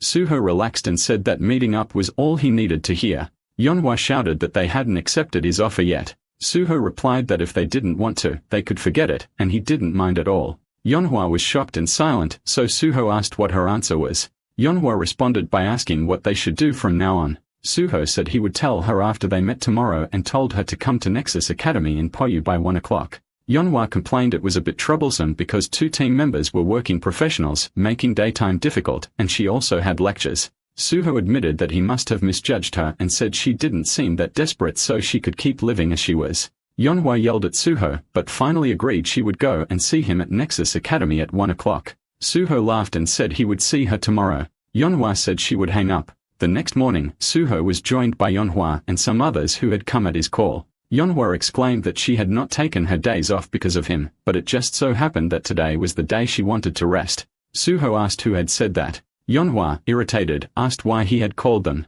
Suho addressed everyone and said he would tell them immediately that they were going to die by his hands today. Suho's attitude made everyone around him very nervous. Then handing out a form, he told them to fill it out. Yeonhwa looked scared as she read the form, realizing it was a waiver of bodily rights. Then seeing the list of possessed skills, she understood they had to write down their personal information. Suho explained that when he joined the Special Forces unit, he would need people to work for him. He said he needed a shadow and that he would never choose just anyone for that role. As he started to leave, Suho warned them that he was going to train them to death from basic combat to maximizing their skills. He reminded them that player information was only visible to the player, so they must be honest. Trust was essential, especially since he had already revealed his secret to them. Hearing all this, the group became very worried and glanced at each other nervously. The next scene shifted to the Sexus Academy training room. Suho was training the 4 of them and declared that training was about to start. Suddenly, the narration took a flashback to Director Kim handing Suho a black card, explaining that it allowed him to use all Nexus facilities without charge. The training room was exclusive for S rank and higher. Director Kim also mentioned preparing guest cards and brought up the possibility of Suho meeting a powerful hunter. Back in the present, Suho held the card and thought about how focused he had been on Banshee and himself that he almost forgot the meeting arranged while he was in the training room. Then addressing Yeonhwa and her companions, Suho said they would start with this training. The scene transitioned smoothly as Suho and the group entered another world called Kunlun. Suho welcomed everyone and explained that from now on, they would train there whenever possible. Seeing the 4 below level 50, Suho thought it was perfect to design the training as he wished. Yeonhwa asked what kind of training they would undergo. Suho stated it would obviously be combat training. He warned that reckless use of their current skills would only get them caught by the Special Forces. He questioned if they really thought the Special Forces could be fooled by shallow skills. Hearing this, the group became angry, and Yeonhwa confidently said that if the plan was perfect, ditching the Special Forces would be easy. Suho teased her, reminding her that she got caught by him and that there was no such thing as a perfect crime, especially in a world dominated by the powerful. This made Manhwa very angry, but Suho continued, saying they needed to become strong enough to take care of themselves and, more importantly, to protect their comrades. He snapped his fingers and swords appeared above each of their heads, telling them to choose one. Manhwa picked a sword and asked why they had to choose swords.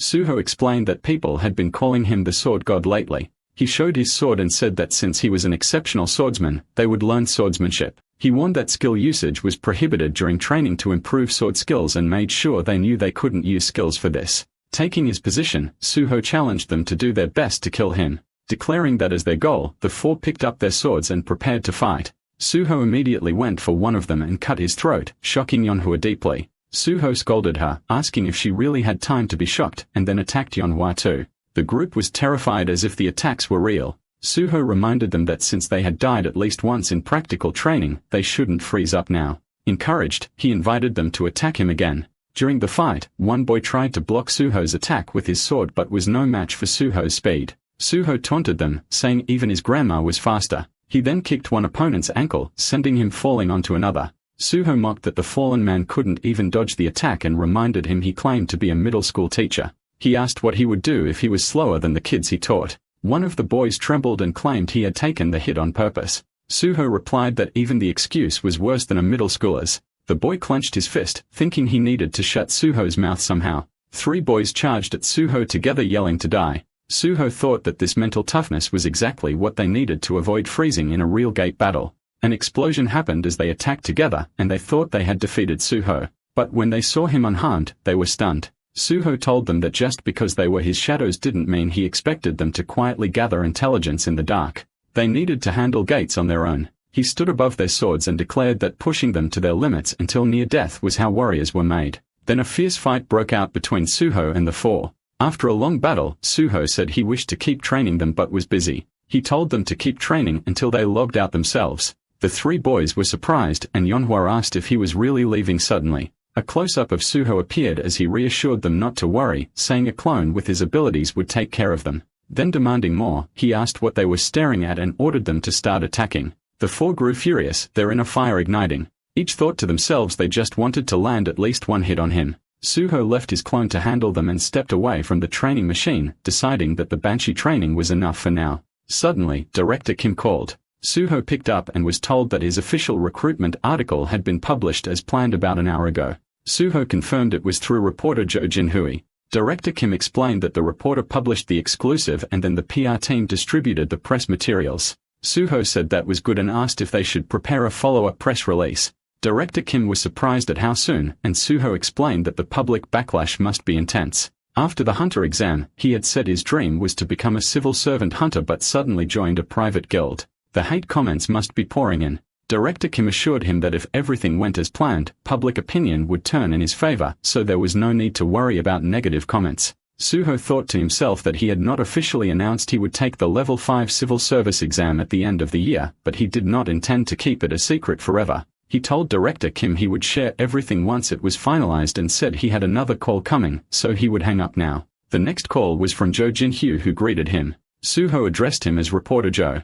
The reporter asked what was going on, and Suho said he heard the article about his joining Nexus had been published and public opinion was heating up. It was time to drive the nail in with a follow-up report. Suho planned the title, The Sealed Gate. He was preparing to challenge the Swamp of Despair. News of Suho joining Nexus was broadcast everywhere. Suho watched it on his phone, feeling satisfied, thinking those were exactly the reactions he expected. Soon, the exhausted team leader arrived. Seeing him, Suho asked about the approval of the entry permit for the Swamp of Despair. The team leader replied that he had just been scolded about it on the way. Recalling the rude words of President Jung, the leader grew worried and said that if the gate was being cleared for that reason, it seemed anyone might now enter any sealed gate smoothly. Suho comforted him, giving credit to the team leader's efforts. Then the leader mentioned seeing Suho earlier with the Nexus PR team, asking if the discussions with the association president had been settled. Suho explained that contract details were not publicly disclosed, but most conditions from the president's office were included. When asked about his plans, Suho confirmed he would take the Level 5 civil service exam at the end of the year, sharing this as a secret only with the team leader. The leader smiled, promising to keep it confidential. Suho found the leader's cute reaction amusing. The leader then suggested they head out to clear the gate. The scene shifted to the S-rank sealed gate. Swamp of Despair. Suho stood before another gate, preparing to enter. Meanwhile, Jinhui and the team leader monitored Suho on screen. Jinhui named the gate and worried if Suho would be alright. Jinhui proposed a bet on Suho's success, wagering 1,000,001. Another member accepted the bet, putting the same amount on failure. The team leader watched the screen intensely until suddenly shouting that the gate was disappearing. Jinhui was surprised but quickly realized that meant Suho had successfully cleared the gate. In panic, Jinhui asked how long Suho had been inside. The leader was stunned to hear it had only been 5 minutes. The story flashed back 5 minutes to when Suho entered the gate. Inside, he saw a staircase flanked by countless demon corpses. He reflected on the gate's trial. No level or entry restrictions existed, but no one had ever returned alive. Monsters didn't spawn. Climbing the stairs itself was the trial filled with terrifying mental traps. Suho understood the strategy clearly. Equip a high-level mental protection skill or item. Without it, the stairs would consume anyone in endless fear and despair, killing them. Those who died became statues lining the stairs. He saw many unconscious bodies on the stairs. Before this knowledge, the gate was called the Swamp of Despair because no one returned, as if trapped in a swamp. After the gate was conquered, the trial was understood as the stairs themselves being the swamp. Suho thought it didn't concern him since he had absolute immunity to mental debuffs. Suddenly, his system showed a message. He stepped onto the stairs and would feel deep despair. His Dragon Blood skill activated, preventing mental contamination thanks to the Dragon Armor's tolerant effect. This confirmed to Suho that the Swamp of Despair was nothing more than a walk in the park for him, explaining why he chose it as his target gate. Ignoring the demons, Suho advanced up the stairs. As he progressed, he noticed fewer statues, meaning few had made it that far. Even if he cleared the place, he couldn't save those who died. He recalled the story of the martial artist, Ascetic, who had attempted to clear the gate before. Thanks to his mental immunity, he endured the trial for hundreds of days but couldn't save anyone as the statues crumbled to dust when touched. Suho silently vowed to free those souls by clearing the gate. System messages appeared, announcing him as MVP of the gate, granting bonus experience and stat points for solo conquering a gate no one else could clear. He leveled up, earning additional rewards. Suho asked for the final reward item and the system granted him the Ring of Emotions, a treasure unique to the Swamp of Despair. The ring allowed the wearer to see and absorb the strongest emotions emitted by targets, storing positive or negative energy to transfer later. Suho noted this ring was once possessed by Ascetic who used it to refine himself and help countless people suffering emotional pain before it was stolen by villains. He was determined not to let that happen again. Wearing the ring, Suho touched the ground, releasing an aura that was absorbed by the ring. It quickly reached maximum black energy capacity, which wouldn't be enough to purify all the stairs, but it was the only option. Suddenly, the system announced it was time to leave. Suho exited the gate where many reporters and cameramen eagerly photographed him. The team leader and Jinhui rushed to Suho, nervously bombarding him with questions. They marveled at his record time of 4 minutes and some seconds to clear the gate, which was deemed more dangerous than the Nameless Sword gate. They begged to know his secret. Suho calmed them down with a laugh, suggesting they take a photo to handle PR before anything else. Both leader and Jinhui eagerly prepared. The scene shifted to the leader of Nexus, who was astonished hearing Suho had conquered the Swamp of Despair, known to be more dangerous than Nameless Sword, and within just 5 minutes. The leader admitted that while he knew Suho was incredible, this was beyond imagination, almost impossible to process. When asked what to do next, the leader said he would give orders at the right time and instructed his team to prepare materials and stand by. Suddenly, the leader received a call from an unknown number. He was surprised but answered. On the other end was President Jung Kyung-hwan of the Hunter Association, greeting the leader warmly. After receiving the president's call, the leader was visibly surprised. In his mind, he guessed it must be because of Hunter and Saho. When asked if he should visit the association, the president welcomed the idea. The leader realized that taking down 2 sealed gates had stirred the association. Without justification or a reason to decline, he felt compelled to meet them. The team leader then suggested a meal instead, which the president accepted, saying he'd wait for the call. The leader confirmed he'd reach out soon.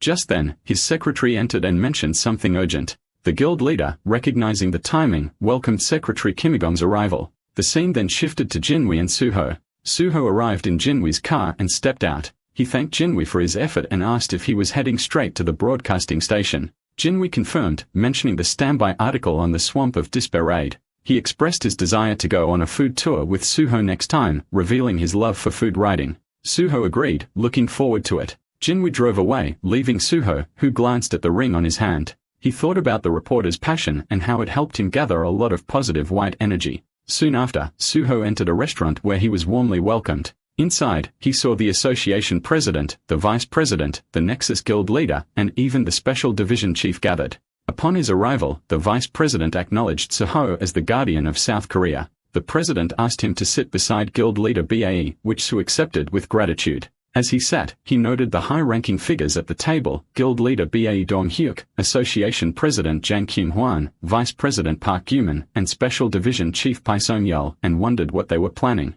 The president began by congratulating Soho for clearing the notoriously difficult sealed gate in less than 5 minutes. He praised him as a treasure and the future of the country. Riding this momentum, the vice president proposed a toast in Suho's honor. Suho kept the toast simple, wishing success for everyone, and the group raised their drinks together. The president then brought up Suho's unique contract situation, commending guild leader Bae for not setting a contract period. The guild leader explained that although contracts usually last at least 3 years, Suho was different. Instead of restraining him with personal greed, he chose to support Suho's potential. The president, pleased with this mindset, noted how it aligned with the association's values and asked Suho for his opinion. Suho acknowledged that it was all thanks to guild leader Bae's consideration. Special Division Chief Song-yeol expressed his excitement at the idea of Suho joining the association, believing Suho's presence would elevate both national security and prestige. Suddenly, the vice president laughed in a dramatic manner, announcing that the association president had decided to award Suho a special certificate of appreciation. Suho recognized in his mind that such a certificate was almost a guaranteed pass for the Level 5 civil service exam. Though embarrassed, he expressed his honor. The president chuckled, admitting the original plan was to reward Suho for his strategy in the Nameless Sword raid. But Suho had gone further by clearing another sealed gate. Suho thanked the president, crediting the rare sealed gate entry permit he had received and expressing his gratitude for the trust and opportunity. The president laughed heartily, praising Suho's modesty. With skill, appearance, and humility, he believed Suho lacked nothing. Song-yeol then asked Suho to share how he had cleared the swamp of despair, noting that no one had ever returned alive from it. Suho remembered how even in his past life, Pai Song-yeol had shown deep curiosity about that place. He decided to keep the details vague. He explained that the swamp had no monsters, only a single staircase. Judging its danger from the step, he chose to rely on his intellect. Instead of stepping directly, he used tools to move across. That strategy proved successful. Everyone was shocked. Suho noted that most hunters would have relied on mental resistance skills or items, but Suho had used a simpler method. Suho replied humbly, attributing it to simplicity and luck. The vice president then brought up Suho's level, revealing he wasn't even level 100. Suho stated he was currently level 53. This surprised Song-yeol, who eagerly asked if Suho had gained a trait. Observing the ring's reaction, Suho sensed the group's rising interest, like hunters eyeing their prey. He explained that he was a healer, but due to his focus on swordsmanship, he had acquired the trait Path of the Sword. Song-yeol commented that while the trait wasn't particularly special, it was certainly rare for a healer. Suho began to feel irritated as he listened. In his mind, he reflected that the Special Forces unit was filled with people possessing unusual traits, so his own abilities likely didn't impress them. Even though he already knew they saw him as nothing more than a hunting dog, it still left an unpleasant feeling. Composing himself, Suho clarified that his main skill was swordsmanship. However, due to the high risk of injury, he had no intention of neglecting his healing abilities. He said he would rely on guild leader Bae to help him grow as a healer. After all, hunters had short lifespans. Guild leader Bae responded with assurance, promising that Nexus would support him fully since he would be venturing into many dangerous places. The association president joined in, smiling as he remarked on the high mortality rate of hunters. He added that private guilds were generally better at nurturing hunters than the association and expressed hope that guild leader Bae would offer Suho's strong support. Smiling back, guild leader Bae promised to give his best, especially since the request came from the association president. The president, still smiling, praised Bae and said that he himself would strive to act as a bridge between the association and Nexus, serving as a clear line of communication. Then raising his glass, he proposed a toast. Song-yeol turned to Soho and mentioned that as a field operative, he too could offer some help and hoped Soho would remember him. Hearing this collective show of support reassured Soho. With renewed determination, he stated that from now on, he would continue clearing not just sealed gates, but every gate across Korea, all for the sake of the nation. The president, amused by Suho's ambition, laughed and praised his bold spirit. He then offered Suho another drink. As the meeting ended, it was already late at night. Suho and Song-yeol stepped out of the restaurant to see off the president and guild leader. Standing outside, Song-yeol asked Suho if he smoked. Suho replied that he didn't. Lighting a cigarette, Sung-yeol said he would just have one as drinking always triggered a craving for cigarettes. Then he handed Suho his business card, noting that things had been hectic last time and he'd forgotten to give it earlier. He said it included his direct number and assured Suho he would always answer his calls even if he ignored others. Suho, now holding the card, casually asked where Sung-yeol lived. Sung-yeol replied that his old home attracted too many people, so he was staying in a hotel for now. He remarked that in their country, as soon as someone became a little famous, people clung to them like obsessive fans. Suho observed that maybe such attention was just a sign of affection. But upon saying that, he noticed a shift in Sung-yeol's emotional aura. What was once pure white turned murky. That simple idea must have sounded ridiculous to Sung-yeol, who viewed non-awakeners as nothing more than pawns. And it wasn't just him. Most high-ranking officials like the president and vice president likely thought the same. Sung-yeol then reminded Suho that the Level 5 civil service exam was approaching at the end of the year. It was practically being tailored just for Suho, and he likely already knew that. Suho acknowledged that he was aware. Amused, Sung-yeol admitted he'd thought Suho was just being humble, but now saw another side of him. Suho laughed, saying he wasn't completely clueless. Hearing that, Sung-yeol suggested that since Suho would be joining the association anyway, they'd end up as senior and junior. So why not start their dynamic from now? Suho agreed, addressing him as senior. That made Sung-yeol burst into laughter. He told Suho that he liked his refreshing personality and wanted to say something important. When Suho gave him the go-ahead, Sung-yeol offered him a direct position in the Special Forces unit once he officially joined the association. With Suho's abilities, there would be no need to send him through other units, he could appoint him there immediately. Hearing this, Suho silently celebrated in his mind, feeling like he had finally secured what he wanted. Suho calmly reflected on the situation.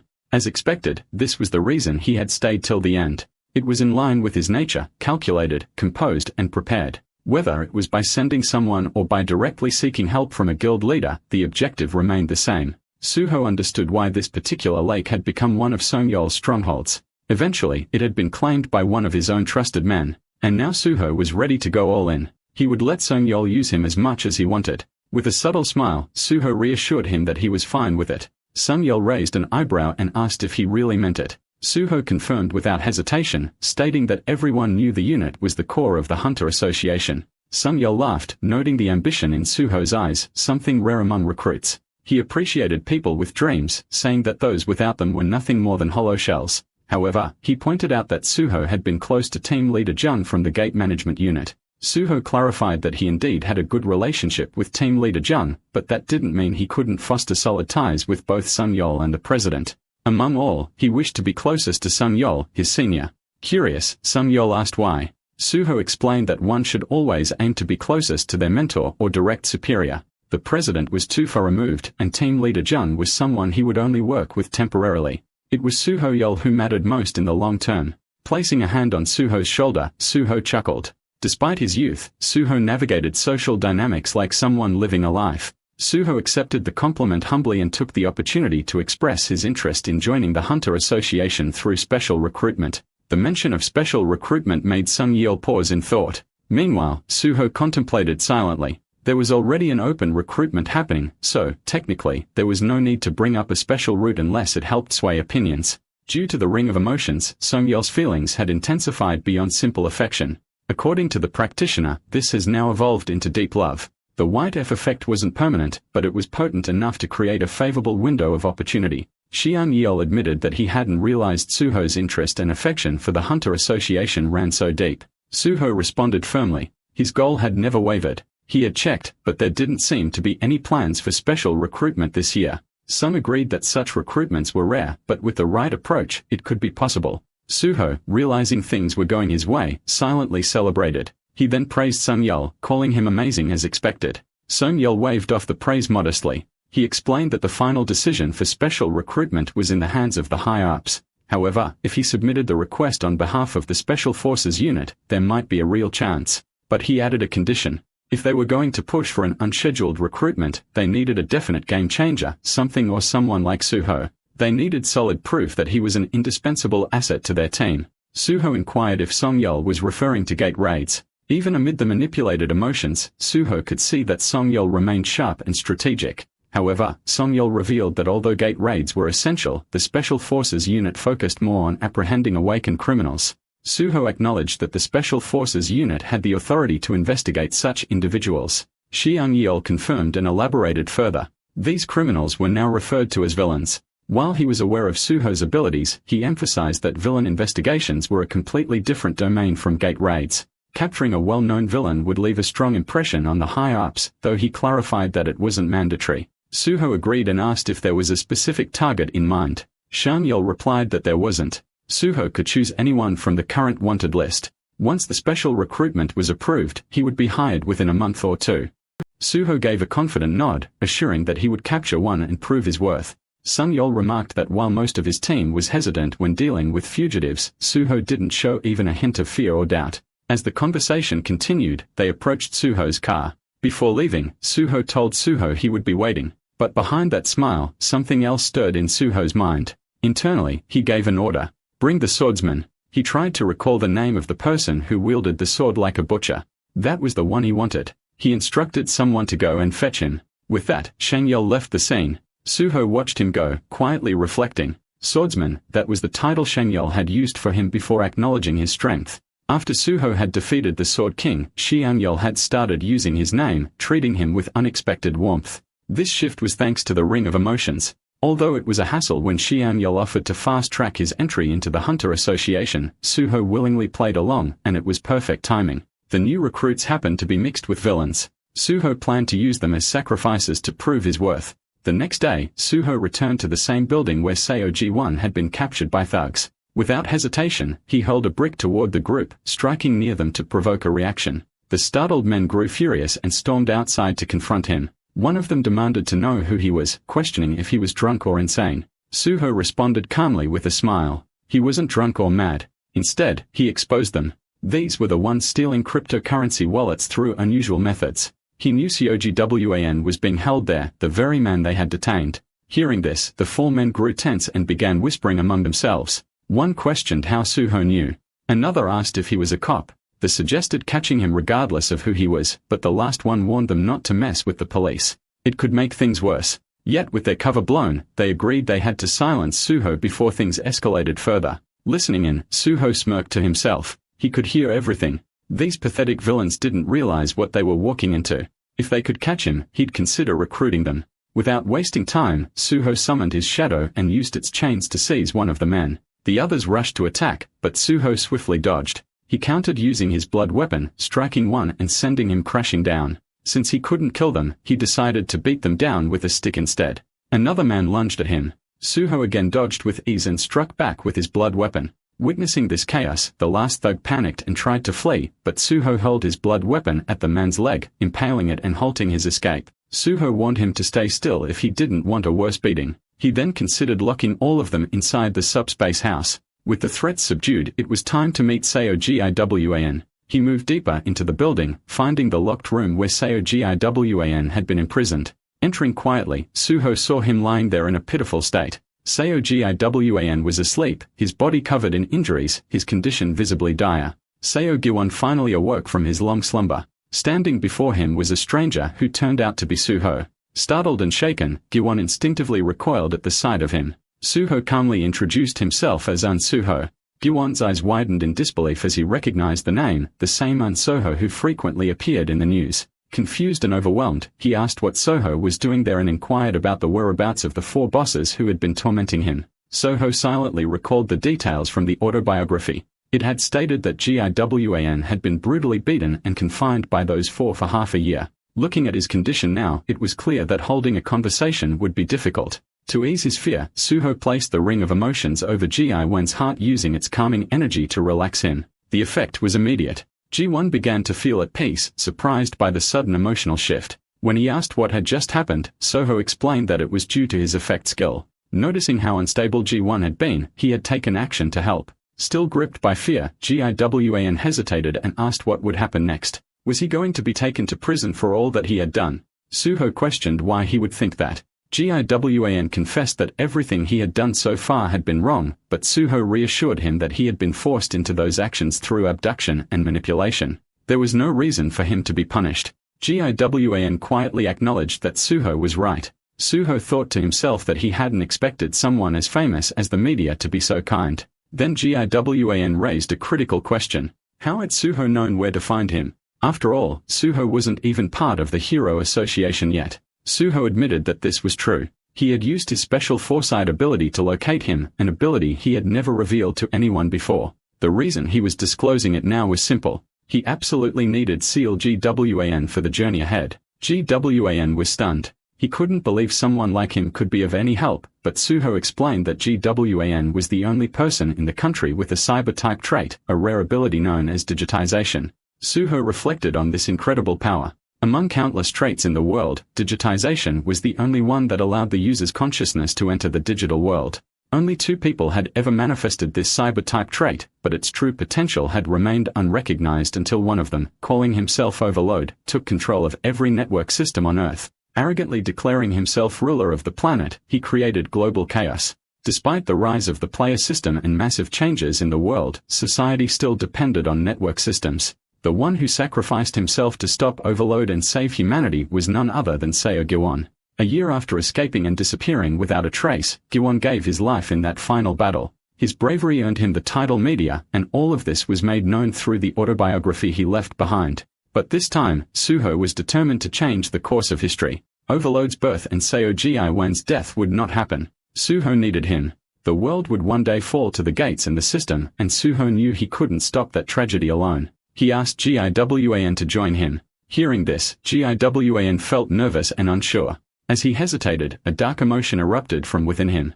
The system window responded to this, identifying it as his strongest emotion, black. The ring absorbed it. Giwan remembered a thought from the past. If someone with the same ability used it for evil, they could endanger the entire world. He had once considered selling his soul just to escape, but now, more than anything, he wanted to help the person who had saved him. If his power had once belonged to the worst villain, he now had to stop that from ever happening again. With resolve in his voice, Giwan agreed. He didn't know how much help he could be, but he was ready to join Suho. Suho recognized him immediately, just as the autobiography had described. Despite everything he'd endured, Seo Gwan remained selfless at heart. Suho thanked him and suggested they eat before diving into more serious matters. Gwan hesitated, saying he had no money. Suho handed him a pair of shoes and assured him he would cover the meal. Curious, Gwan asked how Suho knew so much. Suho told him again. He had seen it all through his foresight. He acknowledged how much Giwan had suffered. Overwhelmed with gratitude, Giwan knelt before him and expressed his heartfelt thanks. The two headed to a restaurant. Giwan ate hungrily, apologizing for devouring the food. Suho smiled and said it was good to see him eating well. He even ordered another bowl for him. Grateful and happy, Giwan thanked him and mentioned that he had a question. Suho welcomed it, saying they were a team now and only a year apart in age. Giwan could speak freely. In response, Giwan said he would call Suho Hyung Nim, a term they used back in the orphanage. He encouraged Suho to speak comfortably as well. Giwan then questioned why Suho wanted to join the Hunter Association instead of starting his own guild or joining a powerful one. Wouldn't foresight be more valuable in such a setting? Suho explained that government organizations held public authority, something no guild could match. His goal wasn't just to stop the world's destruction in the future. He also wanted to minimize the damage until then. And for that, there was no better place than the association. Giwan understood. Suho made a promise. Once he joined the Hunter Association, he would ensure that Giwan never had to experience such trauma again. Giwan trusted him and thanked him. Suho said it was time to settle Giwan's past. The men who had imprisoned him were from the same orphanage. It was time to pay them a visit. Together, they went to confront those men. Gwan beat them mercilessly and asked Suho to heal them again. Suho casually asked how many times this had happened now. Gwan smiled and replied it was only the time. While healing them, Suho noted that the special forces would arrive soon and they should wrap things up. Suho thought about how the autobiography mentioned Giwan's prolonged suffering due to his unresolved past. Helping him face it directly would bring him peace.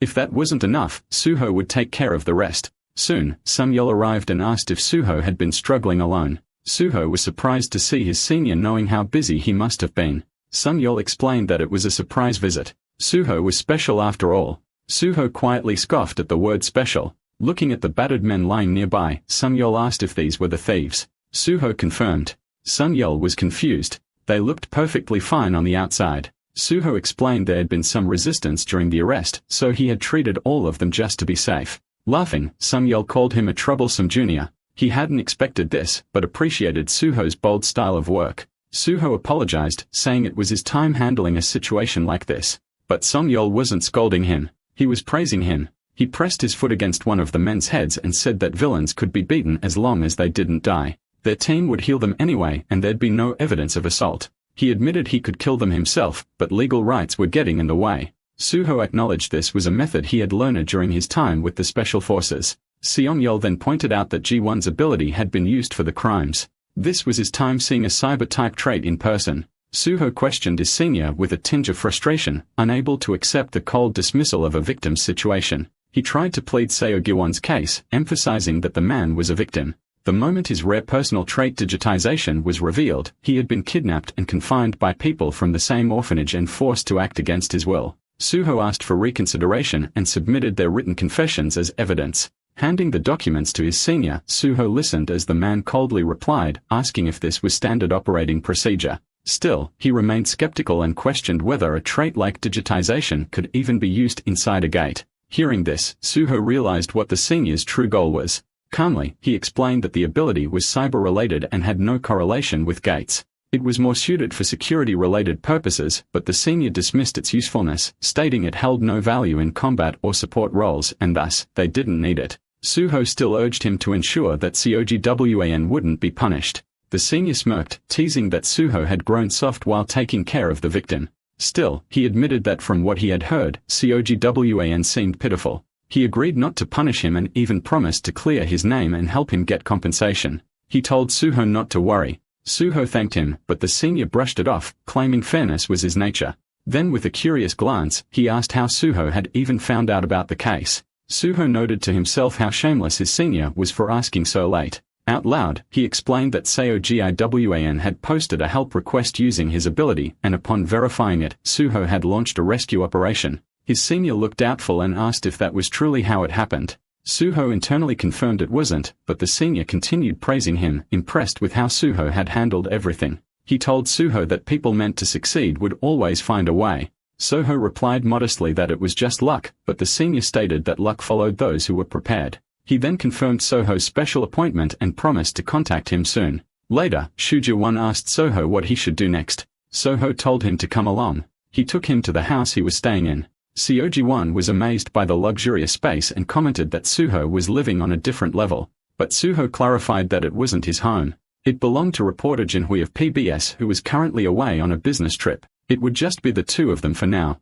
Seoji-won was surprised and asked if it was really okay to stay there. Suho assured him he had permission and mentioned that Jinhui didn't know about his foresight ability. Seo Giwan promised to keep it a secret. Now that he was part of Suho's team, he asked what his role would be. They sat on the sofa sipping grape juice. Suho asked if Seo Giwan was kidnapped right after his traits awakened, and Seo Giwan confirmed it. Suho then explained their priority. Before facing the overload, they needed to focus on leveling up. Seo Giwan offered to work alongside Suho to conquer gates, but Suho told him he had to level up in his own way. They would make use of digitization. Suho proposed connecting to the network together. Seo Giwan asked if that was even possible. Suho pointed out that the ability's description didn't say only Seo Giwan could connect. Since his ability transmitted a hunter's consciousness to the network, others could do it too. He asked Seo Giwan to give it a try. As digitization activated, Seo Giwan agreed to link with the network.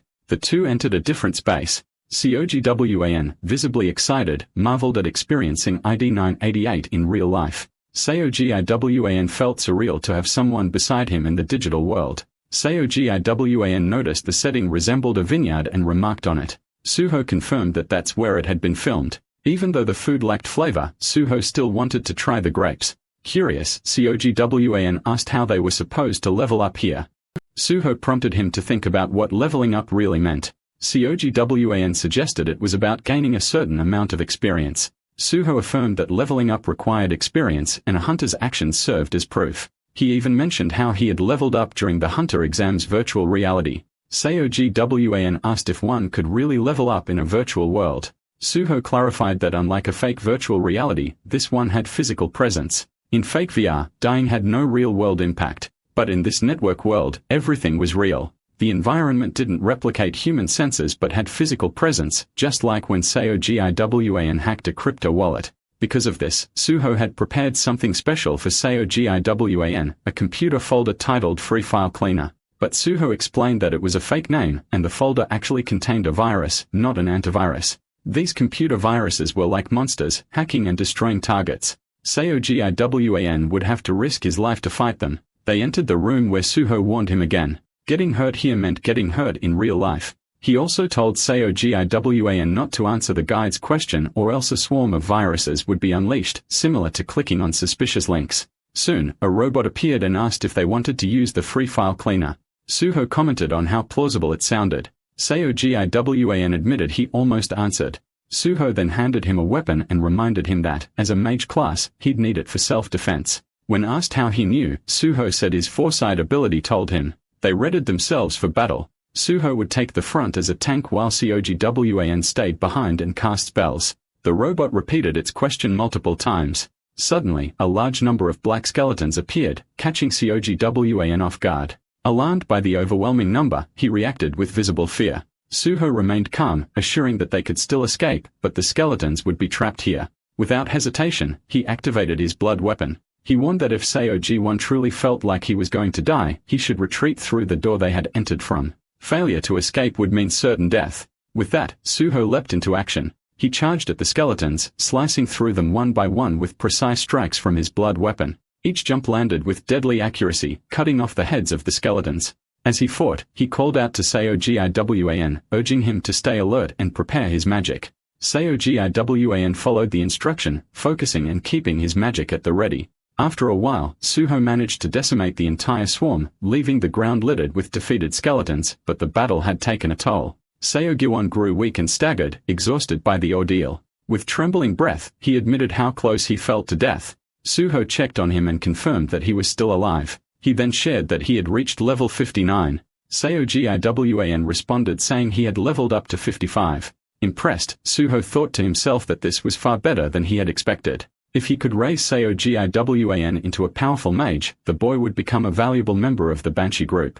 After the battle, Suho suggested they go home and rest. Seogiwan nodded in agreement. Back at home, Suho refreshed himself and felt pleased. He now had a way to level up without entering a gate. While reading online, he saw headlines praising him for clearing the swamp of despair. People were calling him amazing, a god among hunters. Comments poured in saying he deserved a plaque of gratitude and even collectible figurines. Suho smiled with pride. As long as a hunter managed gates well, respect would follow.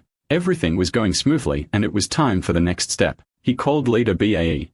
The guild leader answered respectfully, asking what Suho needed. Suho brought up an S-rank gate that Nexus possessed. When BAE confirmed it, Suho declared that he would take it on. And, of course, all the loot from inside would go to him. A mine owned by Nexus S-rank dungeon landkeepers stood quietly, housing a vast deposit of magic stones. However, with the overwhelming number of landkeepers guarding it, conquering the mine was near impossible, let alone collecting any magic stones from it. Suho volunteered to take on the gate, assuring that all loot inside would be handed over. Leader BAE silently considered the situation. Although the guild owned the gate, too many deaths could shift its management to the state under the pretense of safety regulations. If Suho conquered that place, it would be a significant gain rather than a loss. Leader BAE asked Suho why he wanted to take this on so suddenly. Suho explained that he would be joining the Hunter Association sooner than expected. The contract period had turned out to be shorter than anticipated, so it was only fair. He promised to form a team to handle the landkeepers and requested that BAE organize a mining team, assuring there was no urgency. Leader BAE accepted the request, expressing mild disappointment but gratefulness that Suho was considerate enough to inform him instead of keeping it a secret until the end.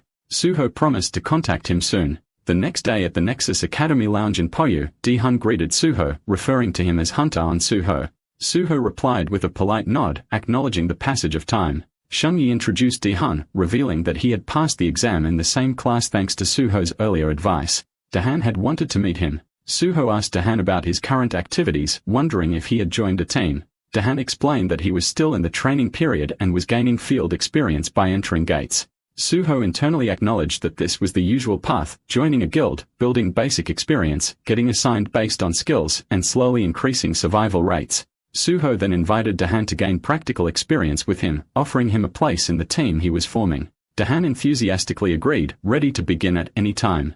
Suho responded that they would start immediately. Meanwhile, the 4 existing team members were practicing. Despite their efforts, their performance was lacking, frustrating Manhwa. Suho arrived casually noting their progress, prompting surprise from the team. He scolded them lightly, asking if they thought he was a fish and not to respond with casual surprise. One team member wondered internally if Suho had just made a joke. Suho noted the shift in their energy, observing that the vibe had changed. Manhwa confirmed that it had too. They had faced death hundreds of times. Naturally, the atmosphere had changed. Suho saw it in their eyes. They had grown indifferent to death and developed a killer instinct. That was a good sign. Suho introduced the 2 newcomers, Seo Jia-1 and Hunter Kang Dae-han, and presented the rest of the team, Jiu Yeonhua, Kim Hyun-minute, Seo Kyo-1, and Guak Do-ho. He acknowledged Yeonhua's hard work and asked if she was getting bored. She snapped that she wasn't even close to getting tired of this. She wouldn't stop until she sliced that bastard's head off. The other 4 members were also burning with rage, driven by revenge.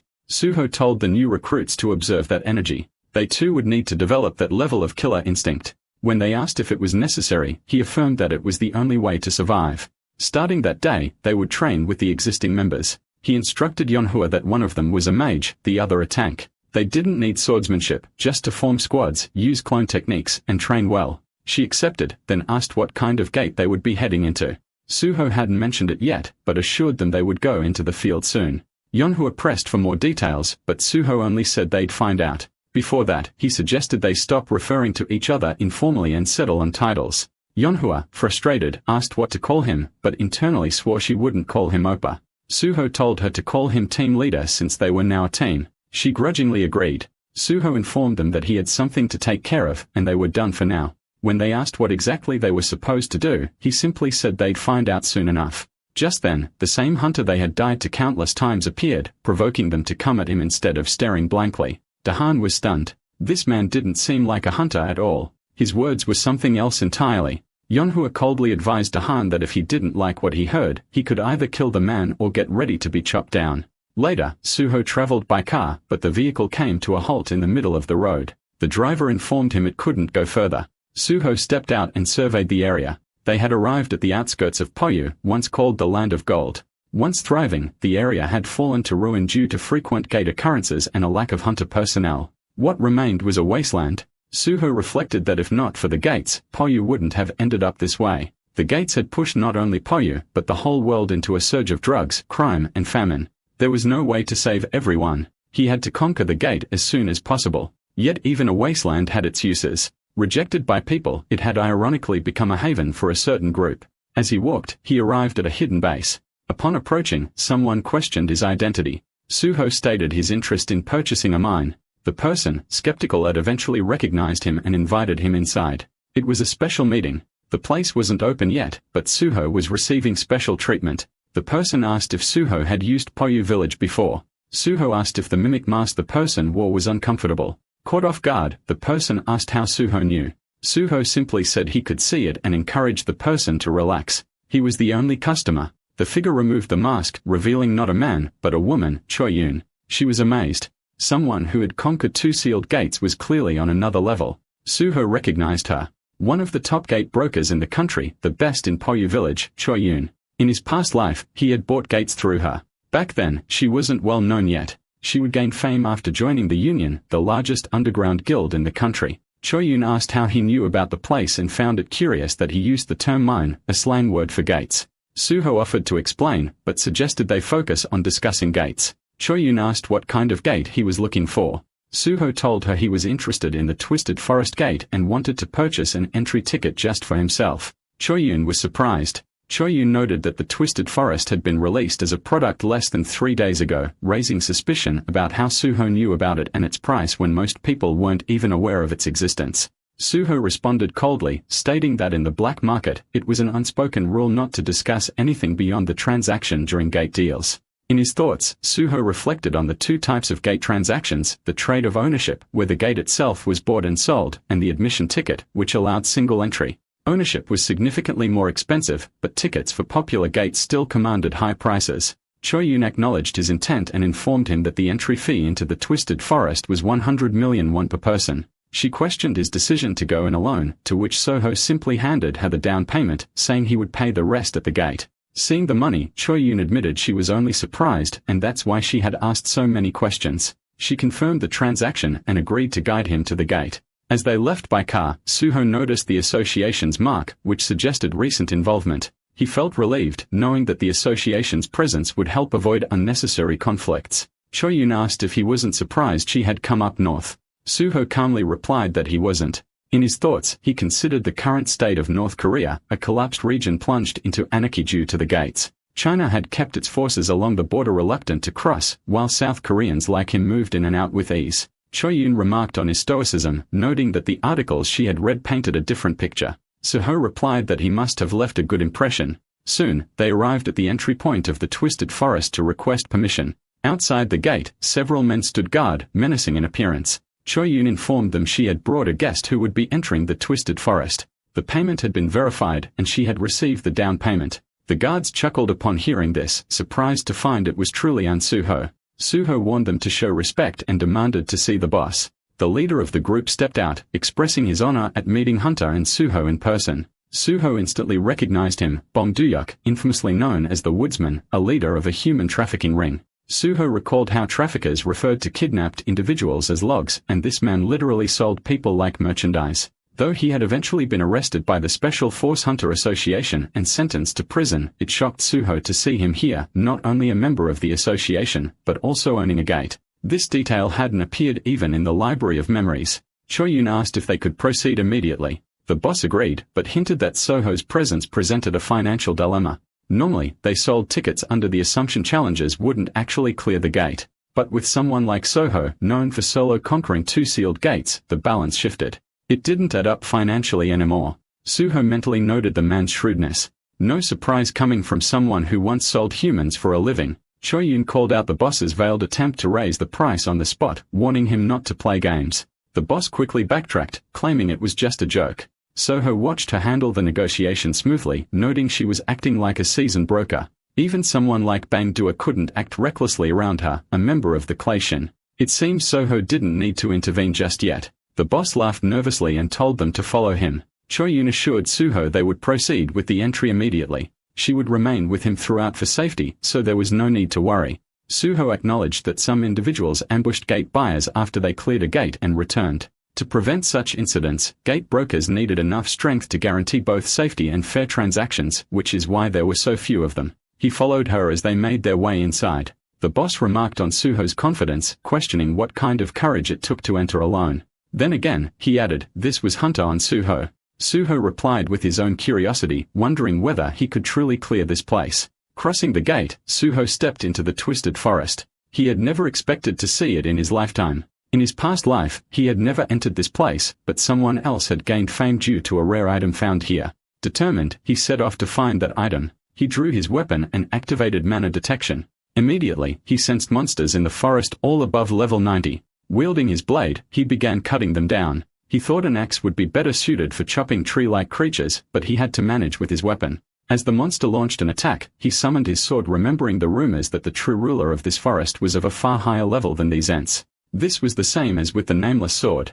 He needed to grow stronger here, relying solely on swordsmanship. Activating decapitation, he sliced the monsters. It didn't fall in a single blow, likely due to the 30-level gap. Still, he resolved not to use holy power anymore. From now on, he would rely solely on swordsmanship without any support abilities. More tree monsters rushed toward him. Each one took considerable effort to bring down, yet Suho found it rewarding. He could feel himself improving with each strike. Fortunately, there were plenty of these monsters, perfect practice dummies for his training. He cleaved through them relentlessly, declaring he would turn every last one of them into firewood. After slaying a significant number, he paused to check his status. A notification appeared. Congratulations. His skill Healing Light had reached the highest grade. The new skill consumed mana to rapidly heal a designated area with slight regenerative power. Suho acknowledged the skill upgrade. Until level 40, job skills were received one by one. At level 50, all previous job skills were promoted to grade A. From level 60 onward, those skills began upgrading in order again.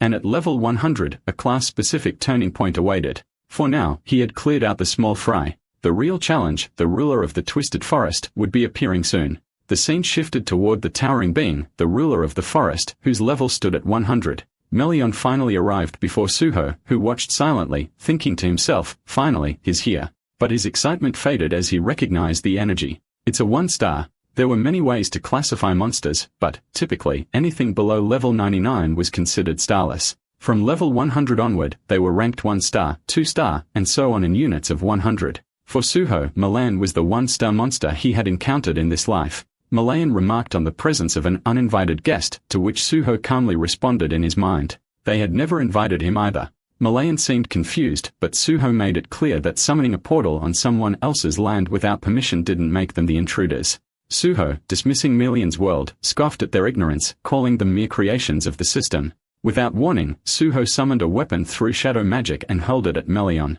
However, Melion easily caught the weapon and asked him if its holy power. He questioned if Suho was a servant of God. Suho confirmed, admitting he had high expectations from a 1-star monster but was disappointed. Melion was weaker than expected. With another attack, Suho launched a bloody ball behind the previous weapon, using its momentum to push the blade forward. The strike landed squarely on Melion's chest. Melion smirked darkly, filled with rising anger. The forest itself trembled under his fury. A terrifying killing aura surged from Melion, threatening to consume Suho. Yet Suho remained calm, noting the intensity of the 1-star's aura, but it wasn't enough to break him. His dragon blood activated. Thanks to his dragon armor's dragon-kind effect, he resisted the pressure effortlessly. Inwardly, Suho acknowledged the gap in power. Melion was just a deer before a dragon. Melion, confused by Suho's strength, wondered what kind of sorcerer he was. Suho corrected him. It wasn't sorcery. It was the rightful reward of hardcore effort. Melion acknowledged Suho's tricks, but Suho wasn't finished. He warned there was more and prepared another shadow summon. The shadow bind activated, followed by shadow build. Melion, unfazed, mocked Suho's shallow tricks. Raising his hand, he summoned massive powerful plants using water magic. With a chilling smirk, he demonstrated what real tricks looked like, declaring the difference between their techniques. Suho smirked back, ready to face the challenge. He activated decapitation and began cutting down each monstrous plant, though it wasn't easy. The plants were strong, but Suho continued slashing through them with relentless focus. Melion mocked his swordsmanship as pathetic. Suho chuckled, knowing it wouldn't be for long. He whispered to himself, waiting just a bit more. He needed only a little longer. Then everything would fall into place. Melion grew wary. Suho had created a sword that didn't cut and wasn't using the holy power from earlier. Something was happening. Suho was clearly aiming for something, but Melion couldn't figure it out. Whatever it was, he thought it would be futile. Suho, however, cut through all the plant monsters. Melion grew angrier. With a shout, he threw a stronger plant-like creature at Suho. Suho slashed through it in one strike. Watching in disbelief, Melion questioned how a human could cut through such ancient roots. Perhaps it was accumulated damage, but even then, how could a human do that? Melion unleashed more plant attacks, but Suho cut through them again. Suho felt it. The bite was finally coming. The reason he had only used decapitation repeatedly was to prove his mastery to the system. When the system deemed the skill proficiency high enough, it would acknowledge the user's understanding and enhance the skill's power. A system message appeared. Suho's understanding of swordsmanship now exceeded anyone else's. The system had fully acknowledged his skill. Decapitation was promoted to a higher grade. It reached the highest level and was now qualified to evolve into a new skill. The system announced decapitation had been upgraded to S rank. The technique could now slice through steel with ease. The will of the Nameless Sword within the Guardian Sword resonated with Suho's evolution. Sword comprehension activated. The swords will recognized his growth and granted its blessing. That will was now imbued into the Guardian Sword. The system updated the information for the Guardian Sword and decapitation. A final message appeared. Congratulations. Suho had become the successor of the swordsmanship style known as Void Style. Seeing it, Suho knew. It was done. Melion, now desperate, created a terrifying new weapon and hurled it at Suho, but Suho sliced it effortlessly. Shocked, Melion asked once more, what kind of sorcery was this? Suho repeated calmly. It wasn't sorcery. It was the result of pure relentless effort. Things were about to get fun. He told Melion to look forward to it. Suho reflected in silence, remembering the moment he created the Guardian Sword. Back then, he believed he had reached the peak of swordsmanship, but that belief was soon shattered. He realized the Guardian Sword was just one among countless techniques forged by humans. The world was far bigger than he imagined. Beings like the Nameless Sword existed, beings that human swordsmanship alone couldn't defeat. Upon discovering the Nameless Sword, the non-human technique he learned was Void Style, form, cutting steel in a single strike. In this life, he had mastered it even faster. The system window appeared before him, acknowledging his achievement. He was rewarded with 10 bonus stat points. Enraged, Melion shouted his vow to crush the cursed sorcery and attacked Suho with an even more powerful weapon. But once again, Suho activated Cutting Steel and destroyed all of Melion's weapons. He taunted the enemy, mocking how slow he was at understanding. Shocked, Melion stumbled. Unable to comprehend what had happened, Suho questioned if he could cut what had already been sliced and mocked his opponent's useless eyes. He warned that it wouldn't be long before he brought him down completely. Melion, still defiant, claimed Suho shouldn't be arrogant just for defeating the headburst. He summoned 3 twisted golems from the heart of the cursed forest with levels of 96, 97, and 98. Suho stared at them, his voice dripping with disdain. It had to be a cursed druid behind this, and the creatures reflected the twisted state of their master. Melion smirked, thinking Suho wouldn't be able to defeat them. He ordered the golems to kill him. As the monstrous golems charged at Suho, he once again activated Cutting Steel and cleanly sliced through all 3, killing them instantly. The system confirmed their deaths, each slain by Suho. Melion was struck with disbelief, unable to process what he was seeing. Suho smirked and reminded him if he could cut steel, why would mere rock creatures be a challenge? He asked if this was all Melion had to offer. In a final desperate attack, Melion unleashed more of his weapons, but Suho cut every one of them within seconds and tossed the broken remnants into water. Melion, overwhelmed, muttered in disbelief. None of it made sense anymore. Suho laughed and pointed out that it looked like Melion had exhausted all his trump cards. Without delay, Suho rushed at him, declaring the fight's end. His blade struck, and Melion crashed to the ground. With a swift movement, Suho summoned shadows and used chains to restrain him. Then without hesitation, he beheaded him. The system declared it clearly. Melion, ruler of the Twisted Forest, had been killed. The gate had been conquered. And Suho was named the MVP. Additional system rewards followed. Suho received 1 bonus stat point and a full level up. All stats increased by 1, and another bonus stat was granted for being MVP. Suho acknowledged that he had fulfilled his purpose for coming. From Melion's severed body, he pulled out the druid's orb. The system identified it as the cursed druid's orb of dominion, an item embodying the unique power of Melion, a druid cursed by the gods for being different. Unlike other druids who channeled harmony, Melion's power represented dominion. His corrupted power tainted even pure minds, preventing him from ever walking the path of a normal druid. Cast out from the forest he once called home, he used his dominion to control even the mad. Thus, he became the sole guardian of the Twisted Forest.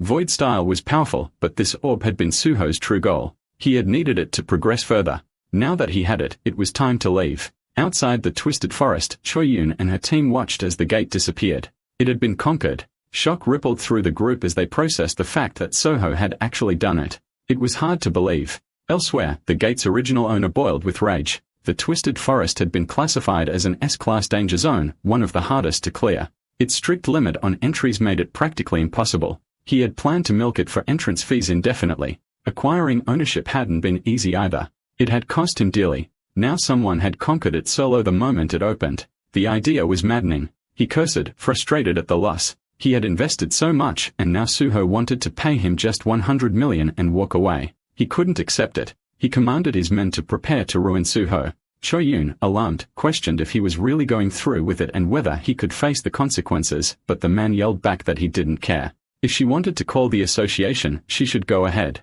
Suddenly, blood spilled from his chest. The truth revealed itself. Suho had pierced him with his sword from behind. Calmly facing the others, Suho asked if they still wanted to continue. One man immediately stepped back, assuring him they wouldn't interfere. Suho placed his sword against the man's neck and demanded compensation. They had broken the rules and expected to walk away without a penalty. That wasn't going to happen. The man, trembling, agreed to pay. Once the payment was settled, Suho and Choyun walked away from the scene. Choyun thanked him. Suho casually reminded her that he didn't accept empty gratitude. She would need to repay him someday. She noted how sharp he was, to which he replied that it made sense since he wielded a sword. He then asked for a private number saying he would stay in touch. She wondered if she could contact him as well. Suho replied that if he found a decent gate, they'd meet again. Later, Suho returned home after getting out of the car. Meanwhile, Choyun reflected on what had happened. Suho was a better person than she had expected. A few days later at 9 a.m. at Nexus Academy, Suho's team gathered. One member asked him what exactly they were supposed to do. Suho answered that he'd explain everything once they arrived. They couldn't keep the boss waiting. Their destination, the miner's quarry.